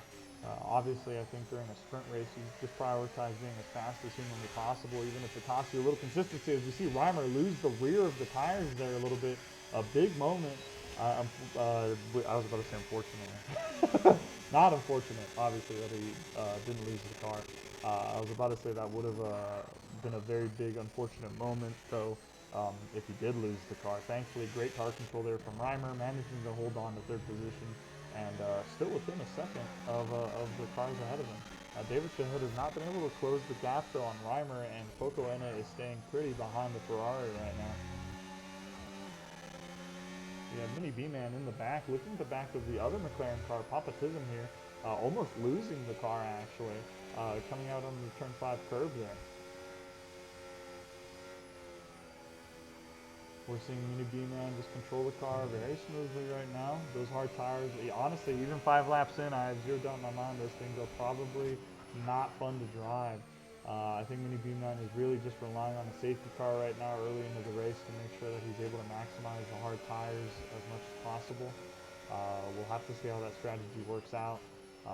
Because otherwise it's a huge compromise for his race pace. Obviously the hard tires are going to be really hard to control as we watch him almost love tap the wall out of turn 17 here, sitting at the very back of this McLaren, deciding not to use any slipstream, already going for the outside. As they come up into turn 16, he decides to back out of it and lets Papatism keep the position as they now come up onto the second DRS straight here, third DRS straight here, excuse me. It seems like Mini B-Man is just going to be able to get the move done. A little bit of a switch out, switch in moment there as they come up into turn 27 now. Mini B-Man pushes him up on the wall just a little bit there and looks like he's going to be taking the position quite comfortably there. Good move there from the Williams driver. A nice little control there as we now see Despy almost go for an outside maneuver as Papatism gets a pass back on Mini B-Man, and I'm a little confused as to what happened here. It seemed like Mini B-Man broke a little too early coming up into turn 1, and that just gave Papatism the opportunity to get the overtake done. As they're now moving up to turn 4 here. Oh, side by side as Mini B-Man's now on the outside of Papatism coming up into the Snake Complex. A little bit of contact there that may have been a front left end plate loss there for the McLaren car, and Mini B-Man manages to get the overtake done on a very tricky portion of the track. A great maneuver there from the Williams driver. Very exciting to watch. That was awesome. I'm very glad though that Papatism didn't lose any of his front end plate here, as we actually have Reimer, who seemed to have lost control of the car here, falling behind into 4th position. Foco Enna taking advantage of the situation, coming up on the outside of the driver right now. Not able to get close enough to make a maneuver though. Backing out, coming up into turn 22, Foco Enna is going to want to take as much advantage as possible here. Reimer, I think, who may have struggled with rear end control. We've seen him kind of struggle with it, both in the sprint race. We saw him struggle with it, I think, 2 laps ago, coming out of turn 27. We'll have to see if Foco Enna decides to take advantage of the situation. Who knows if he even knows about this technical error that Reimer's struggling with right now. But if he does know, he's going to want to take full advantage of it right now. A lot of ERS, a lot of DRS here from Foco Enna as he looks for the inside on the turn 1, decides to back out, selling Reimer. Tried selling Reimer a dummy. Reimer did not take the bait. In fact, Reimer actually broke very early into that turn, which kind of compromised Foco Enna's braking ability as well. Foco Enna may have been able to go for the dive there. I'm going to say some odd sitting behind Rebel right now. Rebel has been very dominant in these last few races. We saw a absolute, just like, Mini B-Man gets a 3-second time penalty. super unfortunate there for Mini B-Man, and that was before the Snake Complex, so I'll have to assume that was most likely coming out of turn 4. He may have corner cut just a little bit, and that netted him the time penalty. Super unfortunate moment there for this driver. We've seen some great driving from him too. We'll see if he's able to bring anything back here, but and Grumpy Dad gets a 3-second time penalty as well. Super unfortunate.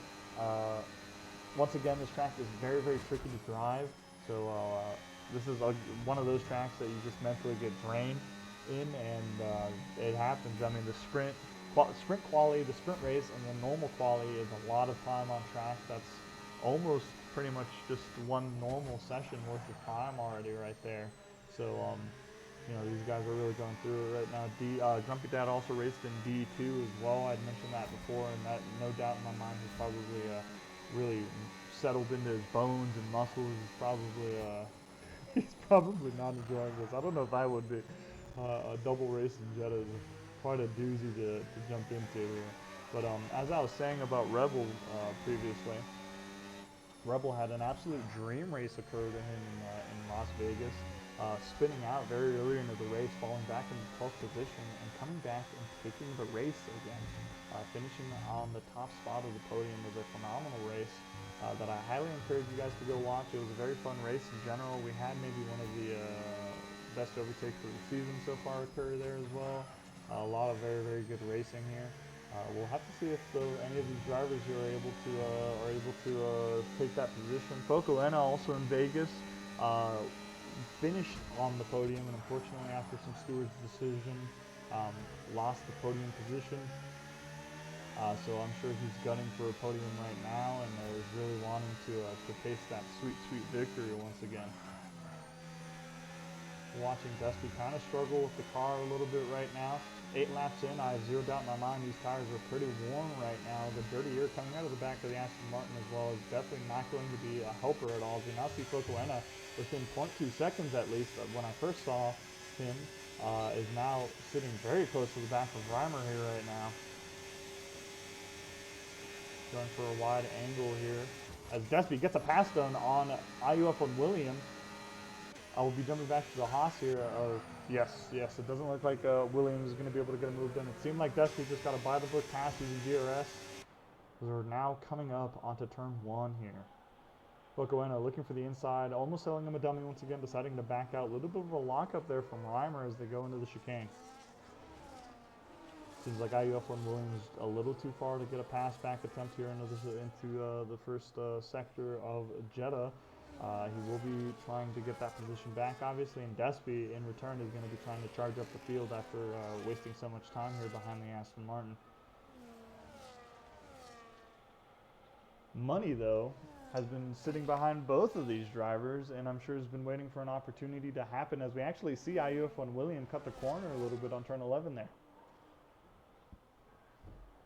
Oh, well, not a cutting corner, I guess, but just track limits, going over the sausage curve outside of the white lines here, as he's now actually falling quite behind Despy here, 1.5 seconds behind Despy, which is going to give Money an opportunity to overtake with DRS as they're now coming up onto Sector 3. This could be a huge moment for the McLaren team. Allow me to jump back here. I'm noticing how Focoena is once again quite close to the back of Reimer. If he's able to get past Reimer, I believe Focoena may have the pace to catch up to the front pack here. As MSA Samad also very close to the back of the Alpine driver. We're having a lot of action start occurring on multiple spots of the grid here. I'm trying my best to just keep watching all of it. MSA Samad unfortunately fell a little behind there. We're not going to be seeing any action here. Focoena, though, solid exit coming out of turn 27, actually decides to go into the pits. Focoena has decided to be our first diver to go into the pit lane here. This could be a huge strategic moment. We'll have to see how many other people to respond. IUF1 Williams actually decides to follow the Haas driver into the pit lane. We may be seeing a lot of undercutting. Excuse me. Tripping up on my words here. We may be seeing some undercuts occur. Focoena, it looked like, had the pace to go faster than the Ferrari driver, and he may be banking on the fact that he'll be able to get a few good laps out before the Ferrari driver has to pit and moves up ahead of him. IUF1 Williams gets another 3-second time, or his first 3-second time penalty for excessive track limits. Alright, It seems like our drivers are coming up on this strategic pit window now. We'll have to see what occurs here. Rebel has been quite comfortable in the front. I'm going to say Samad, though, has been within a second of Rebel this whole race, as we actually had a yellow flag come out. And I'm not seeing anything. No VSC either. That may have just been a very temporary thing that popped out here. But as I was saying, MSA Samad has been able to sit within a second of Rebel this whole race. So we'll have to see what happens as Rebel actually decides to go into the pit lane. MSA Samad follows him very closely. This may be a pit to overtake maneuver as as MSA Samad almost rear ends the back of the Alpine. Thankfully, the Alpine car was ghosted and nothing occurred. I believe the Alpine car will be coming out ahead of him, but just barely. As MSA Samad is actually, okay, alright, I was wondering why he was not moving at all. MSA Samad is incredibly close to the back of the Alpine car here as they both decide to throw on hard tires. Now this is going to be a battle of finesse. These hard tires are going to be brutal to drive with right now, and we're just going to have to see how these guys are able to wrangle them in.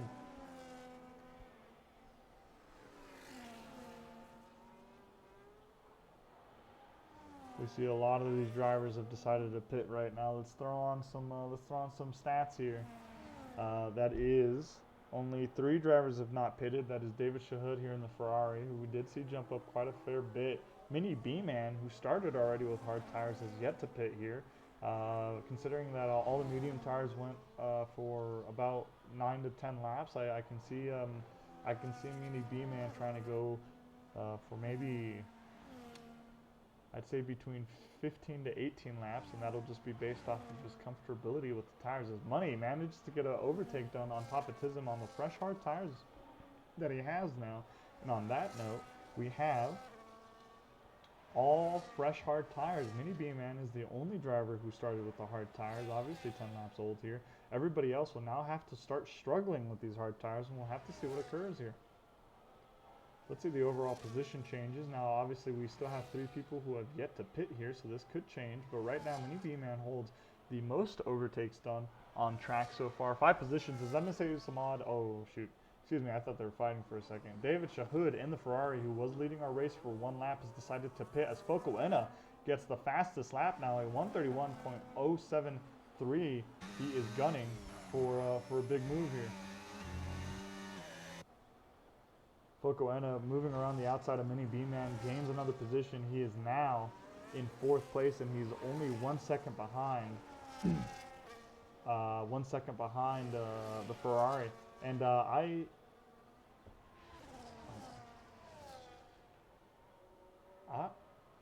just realized that Reimer has actually lost 2 positions here. 3 positions from where he was previously. Reimer, who was sitting in 4th place in the Ferrari car, has lost positions to Focoena, Mini B-Man, and IUF and William. I didn't even realize that occurred. I don't believe Reimer had a penalty he had to serve there. That may have just been a really unfortunate exit from the pits in the traffic that cost him some critical positions here. Reimer, who was fighting for a podium spot, is now out of contention at the moment and will have to fight his way up the field. But before he's able to get away and do that, he has to deal with the horns of the Red Bull driver now.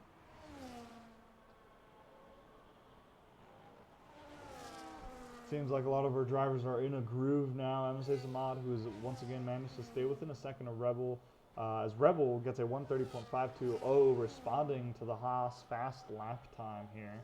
I believe faster by like 0.8 to 0.9 seconds, 8 to 9/10 of a second. So a very strong fast lap here from Rebel, especially considering the fact that he's getting chased down by our provisional driver champion at the moment, MSA Samad.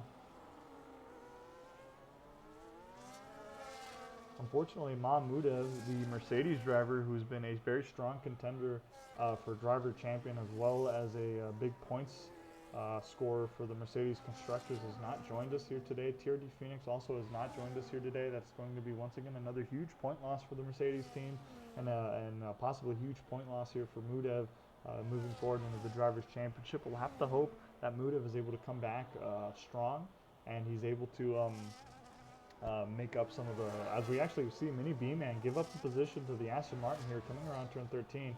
Very interesting decision here. It's clear that Mini B-Man is struggling with the tires and is opting just to keep him alive for as long as possible. I'm kind of curious if Reimer comes up behind him, if he's just going to give up the position. But as I was saying about Muda, we'll have to see if he's able to bring back his strong scoring streak after the winter break and maybe regain a strong point, I guess, point contention for the Drivers' Championship. Seems like Reimer hasn't been able to get close enough for the Williams driver to give up the position yet here. Great exit actually out of turn 27 as I said that. It looks like Mini B-Man is opting not to fight it as Reimer now moves up into 6th position here. He's chasing back his original 4th place position. But as we saw, IUF1 William is a phenomenal defender, and I have zero doubt in my mind that we're going to be watching a very strong fight between both of these two drivers. Reimer is a podium driver who netted, I believe he has a total of 4 podiums overall, 1 first place as well. I can't remember where the first place was. I think it was Mexico.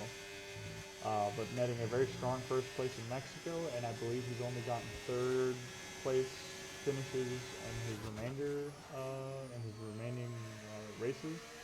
So I know Reimer has the capability to bring it back. As I say that here, Reimer's been able to close the gap very aggressively here on IUF1 William, and they're going to be coming up on a very by-the-book, easy overtake place of the track. We actually see Reimer left tap the wall there a little bit, and we'll be gaining DRS now. Ooh, very last-minute maneuver there by Reimer as he moves into the inside of turn 22. IUF1 William trying to stay as close as possible. He may not have DRS advantage here as they come up onto the 3rd DRS section. He will have DRS as he moves into the inside, coming around turn 25 here, 26. Moving up into turn 27, managing to get the pass done. Reimer is not able to defend the position coming into turn 27, but now Reimer is going to have DRS advantage coming across the start-finish line. Using a lot of battery here. Reimer is using a lot of battery here to get the overtake done. It looks like it's just going to be a pretty simple overtake as IUF1 William moves behind the Ferrari driver, and Reimer now moves up yet another position here as he makes his way back up the field to get to where he was. Great driving between both of these guys. Good use of DRS. I believe Reimer set himself up quite nicely there to gain advantage on the 2nd DRS zone here, as we now see Mini B-Man here. Coming out of the pit lane, he was our latest or our oldest tire driver of the race so far. He had 15-lap-old hard tires, now coming up on a fresh set of medium tires. We'll have to see how worthwhile the strategy call there was, though, because he is now 8 seconds behind 8th place, who is then 12 seconds behind 7th.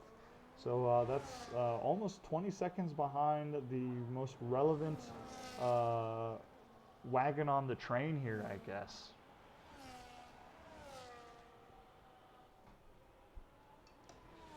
Excuse me, guys. A little bit of a water break here.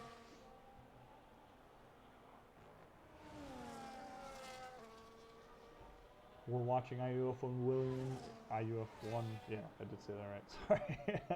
William here falling behind Reimer a little bit, gaining a few tenths of a second back due to DRS, but it looks like Reimer is a more confident driver going through the Snake complex.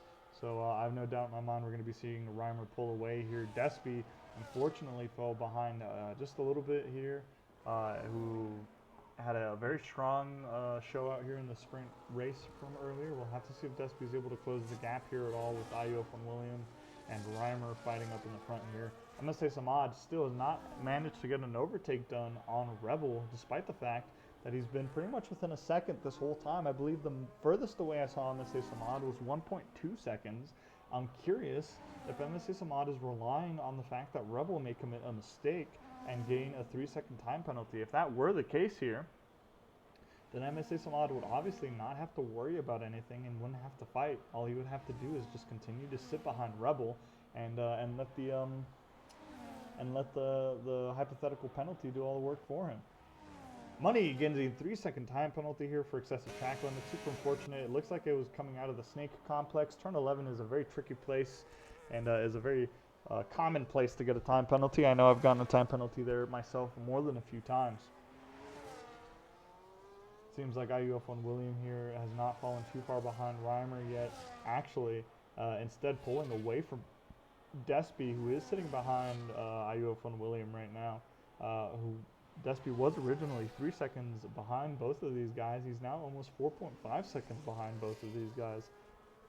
I'm curious if William is able to is going to be going for an overtake here into turn 1, or if he's just going to be playing a little bit of a long game. I will throw on some telemetry data for you guys. Looks like William will not be going for any kind of overtake. In fact, he has a fair amount of battery.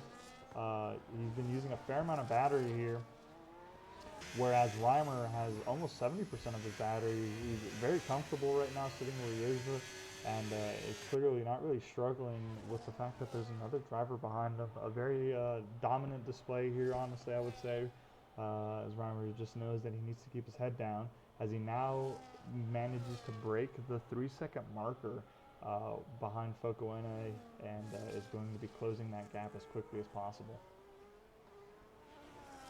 IUF1 William has now fallen outside of a second here. We've been watching him the whole time here, sitting behind Reimer. I don't know if he's going to be able to get close enough to gain DRS here, and I believed he missed his opportunity. IUF1 William has fallen out of DRS range of Reimer, and is now going to be a possible sitting duck for the Red Bull driver here. Despy may be able to close the gap, and as I say that, Despy has now broken the 4-second marker here, and is starting to close the gap extremely quickly on the Aston Martin driver. And MSA Samad is now within 0.2 seconds, looks for an inside on turn 1 and decides to back out of it.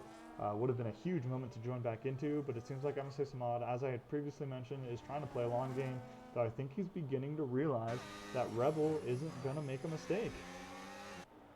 And I'm actually a little curious about this. I just noticed that MSA Samad has a yellow warning on his fuel gauge. MSA Samad may actually be at risk of not having enough fuel for the rest of the race here. That would be more than a huge moment. A complete loss of fuel could mean that MSA Samad is disqualified from the race, or simply just does not finish the race at a high enough position, requiring what is it called? LICO, lift and coast. The technical term, I guess, for the drivers is called LICO. And what lift and coast means is that these drivers, instead of relying on brakes, or in general, like a lot of hard racing, you know, slamming on the gas to try to go as fast as possible, they actually let their momentum carry them as much as possible through turns, which could be a very slow thing to do. You obviously lose a lot of time by just letting your car kind of drive into corners. Now, this isn't like super slow like you might see if somebody's taking a right turn going into a Walmart. Obviously, it's a little faster and more aggressive, but nonetheless, it's a pretty big time waster. But it does save your tire life, it does save your fuel life, and it ultimately may mean that it's going to be the way MSA Samad is going to have to finish this race. Reimer, though, has managed to close the gap here on the Haas car, looking at the back of it, coming up into the start-finish line straight here, going for the inside pass. It looks like it's going to be a very simple pass here for the Ferrari car, as Focoena is not able to defend the position and isn't able to get the switchback done as they come up into the chicane.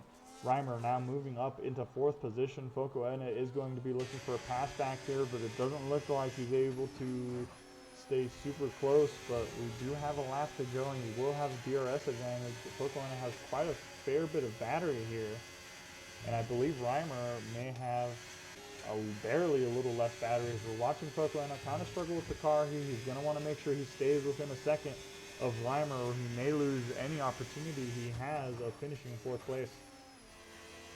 If Focoena does finish 4th place this race, so that would be tying his all-time best. He finished 4th place in Las Vegas, and I mean, 2 4th place finishes in one season is nothing to scoff at, especially with how aggressive or strong in general the driver grid is this season. We've watched Focoena. Thankfully, it seems like Focoena has actually gained DRS here. He will be able to stay close to the back of the Ferrari, but may have missed out on the 2nd DRS or the 3rd DRS. I keep saying 2nd. Focoena has missed out on the 3rd DRS capability here, coming up onto the back. That's not really straight, I guess, but the back straight here, coming up into turn 27. Rebel gets passed here by MSA Samad as they go through the chicane here. Rebel pushes out MSA Samad on turn 2. and manages to keep a hold of the position. A huge moment there. It seems like MSA Samad has decided to show his horns here and is deciding that he's not going to wait for Rebel to commit a mistake. Very strong defensive maneuver there from Rebel. Pretty clean though. A lot of room from, or well, you know, a lot of room for what you're willing to give. It seemed like he had room though. And great defense there from the Alpine driver. Good dive attempt, zeroed out my mind. It seemed like MSA Samad was ahead just a little bit going into turn 2. Rebel had the inside line though, which kind of gave him that net advantage, pushing out the V-carb driver. But it doesn't seem like this has dissuaded MSA Samad at all, as he actually almost loses the car, swinging into the wall of turn 17. Great save there, huge snap. Very scary moment there. And MSA Samad using a fair amount of battery now to get within range of Rebel here. He is now within a second, and he will be gaining DRS, coming up on the third DRS zone here. We may be seeing some action here for the top spot on the podium now. I don't believe we're going to see any big moves from MSA Samad at the moment. Rebel has a comfortable amount of, actually they both have about the same amount of battery here. MSA Samad opting not to go for a dive attempt right now here, and instead is going to play a bit of a long game now. We may be seeing a big move attempt here from MSA Samad. I'd say, if I had to give it a guess, I'd say maybe lap 23 to 24, and yeah, it'd have to be 23 or 24. I don't know if MSA Samad would wait until lap 25, but that wouldn't be a terrible decision to make either, honestly. We do have Focoena here, who has managed to close the gap on the Ferrari driver who overtook him earlier. Now within 0.5 seconds, pulling away quite comfortably from the Aston Martin driver behind him, Despy, who's now within 1.5 seconds of the Aston Martin driver I just mentioned. We've been watching a lot of movement this race here. I'm pretty surprised, honestly. It's very clear, though, that Despy seems more comfortable in these tires, as he's been able to close a 4.5 second gap to almost less than a second now. Let's see how old these tires are for a lot of these guys. Seems like Mini B-Man, unfortunately, has not really gained too much of an advantage for the long wait that he had with the hard tires. Grumpy Dad is going to be in contention, I think, for the oldest tires by the end of the race here. 12 lap old hard tires, 13 lap old hard tires now. I believe Grumpy Dad will be finishing with the oldest set of tires on track, so that's going to be a big undertaking he's going to have to go through here. Other than that, though, it seems like pretty much the rest of these drivers are equal on tire life here. David Shahood is the only driver on hard tires who has the life advantage right now, only on 9 lap old hard tires, but nonetheless, David isn't able to really close the gap on the top 2 drivers right now. This will be a very comfortable third place position though, unless David obviously commits some sort of error, which I don't think he will. This is a huge change though from obviously his sprint race performance, from the unfortunate mistake he did now to finishing on the to possibly, excuse me, I shouldn't say that as an absolute, to possibly finishing on the podium now in the full race. Big moment here. It's actually pretty cool to see both of the Ferrari drivers making some kind of podium, whether it be the sprint or full race.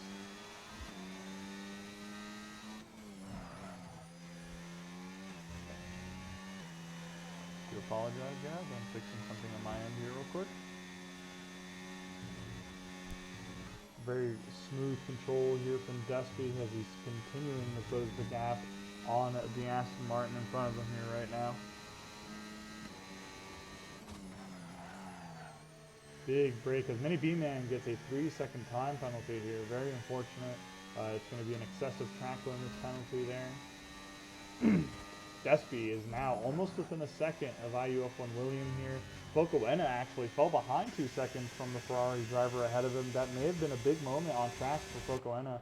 Let's see if Focoena has any damage. That could have been a damage moment, and it doesn't look like Focoena has any front wing damage. So thankfully, it may have just been a poor exit or a necessary snap of, or not necessary, but a snap of the car that he had to control before losing it entirely. So Focoena is going to be looking to finish in 5th place here, unless IUF1 William closes the gap within 3 laps here. MSA Samad, sitting behind the Alpine, has not been able to really get any passes done. We did see the end of a really good attempt though, and MSA Samad may be able to may be able to get something done here. The fuel warning from Samad is gone now. I'm curious. Nope, it's flashing. Don't really know what that means. I'm gonna say Samad may be really low on fuel. That would be maybe my guess here. As we see him love cap the wall here coming up into turn 17. Now Despy is within 0.5 seconds here of IU up on William. Not only is he within 0.5 seconds, he's not even at the DRS portion yet. As they come up into turn 13, Despy may have a huge speed advantage as he's going to be able to use the additional assistance of DRS.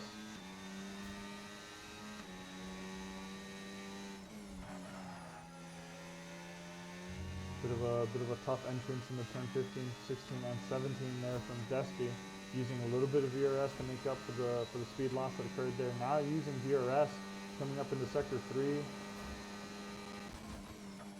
Strong swing into turn 22 here.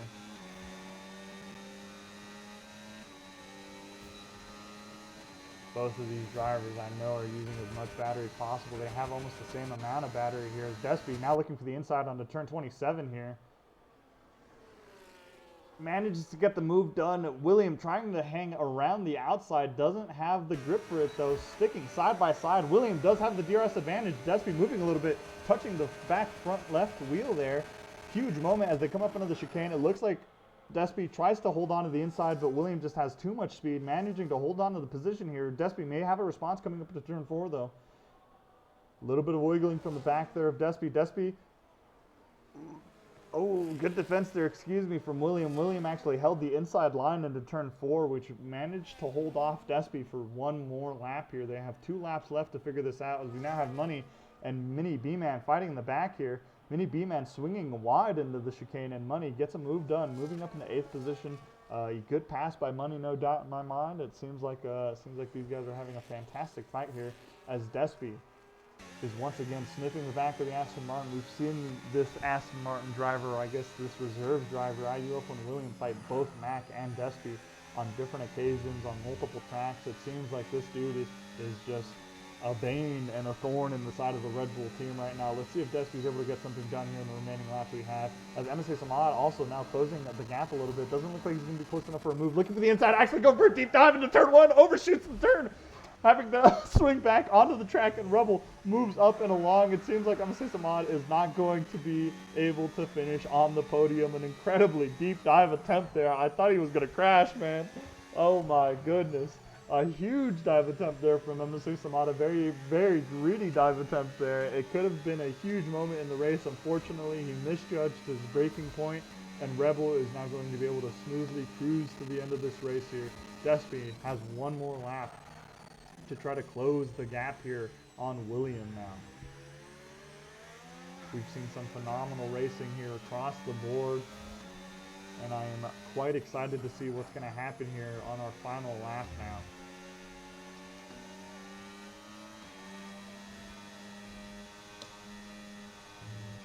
Despy needs to just keep his head cool, keep it smooth, keep it clean.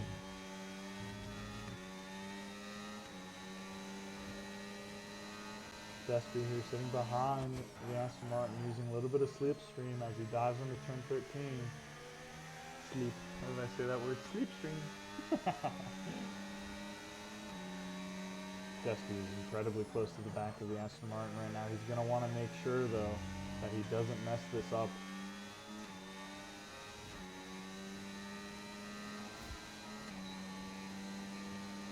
Despy starting to use a little bit of DRS here.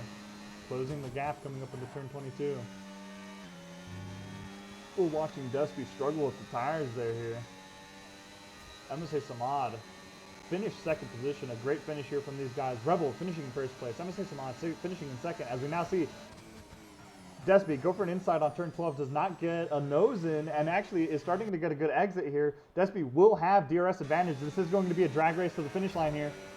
Side by side, the Aston Martin and the Red Bull driver, as Despy manages to finish in front of IUF1 William. A phenomenal race between both of these drivers. Despy managing to get the 5th place. IUF1 William unfortunately missing out and finishing 6th position.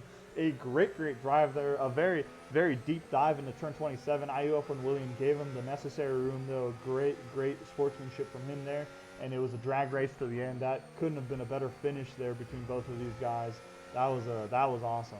But ladies and gentlemen, we will be looking at our winners here momentarily. Rebel in first place, MSA Samad finishing in second, and then David Shahud, after a rough performance in the sprint race, now finishing on the podium for the full race. Congratulations to my fellow commentator there.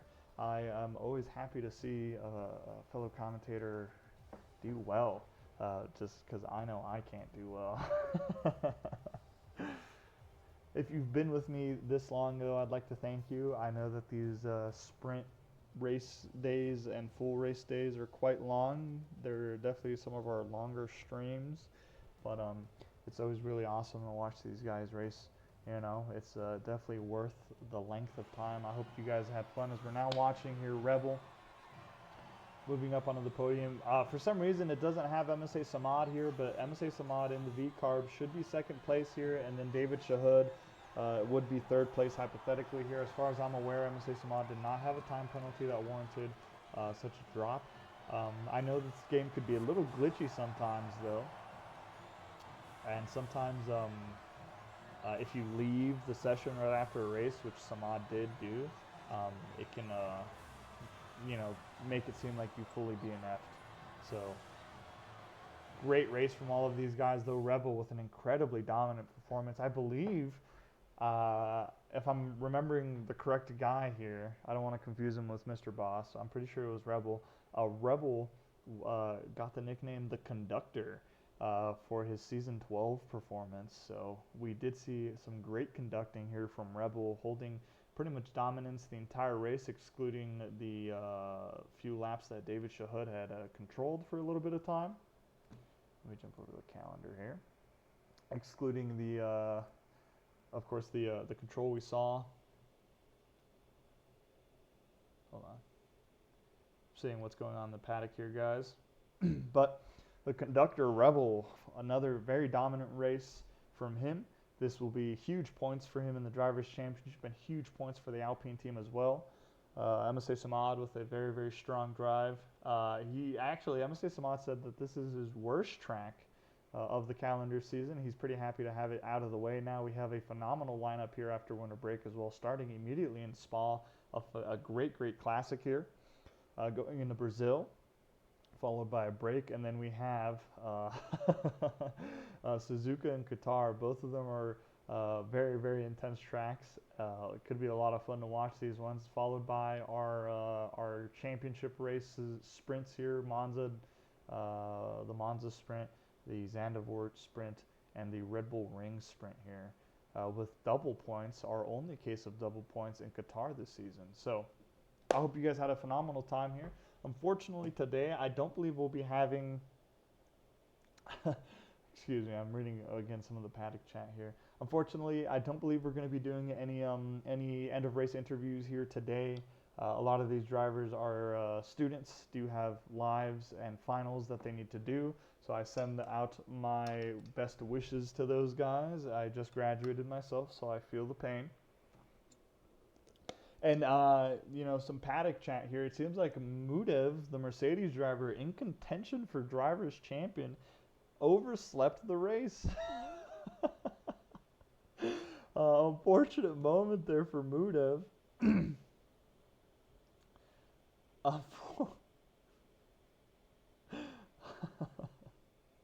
I'm sorry, hold on, guys. That's really funny. Mudev overslept the race. That'll be really unfortunate for Mudev, as this is going to be a pretty big swing into the Drivers' Championship, unfortunately for him. MSA Samad is asking for a team switch. The V-Carb is giving him visual glitches, so that's a little unfortunate there. But nonetheless, I think it was a great race across the board. I wish everybody a Merry Christmas, though, and a Happy New Year, as we're now coming up on our winter break here. And excuse me. And I wish you guys the best of time.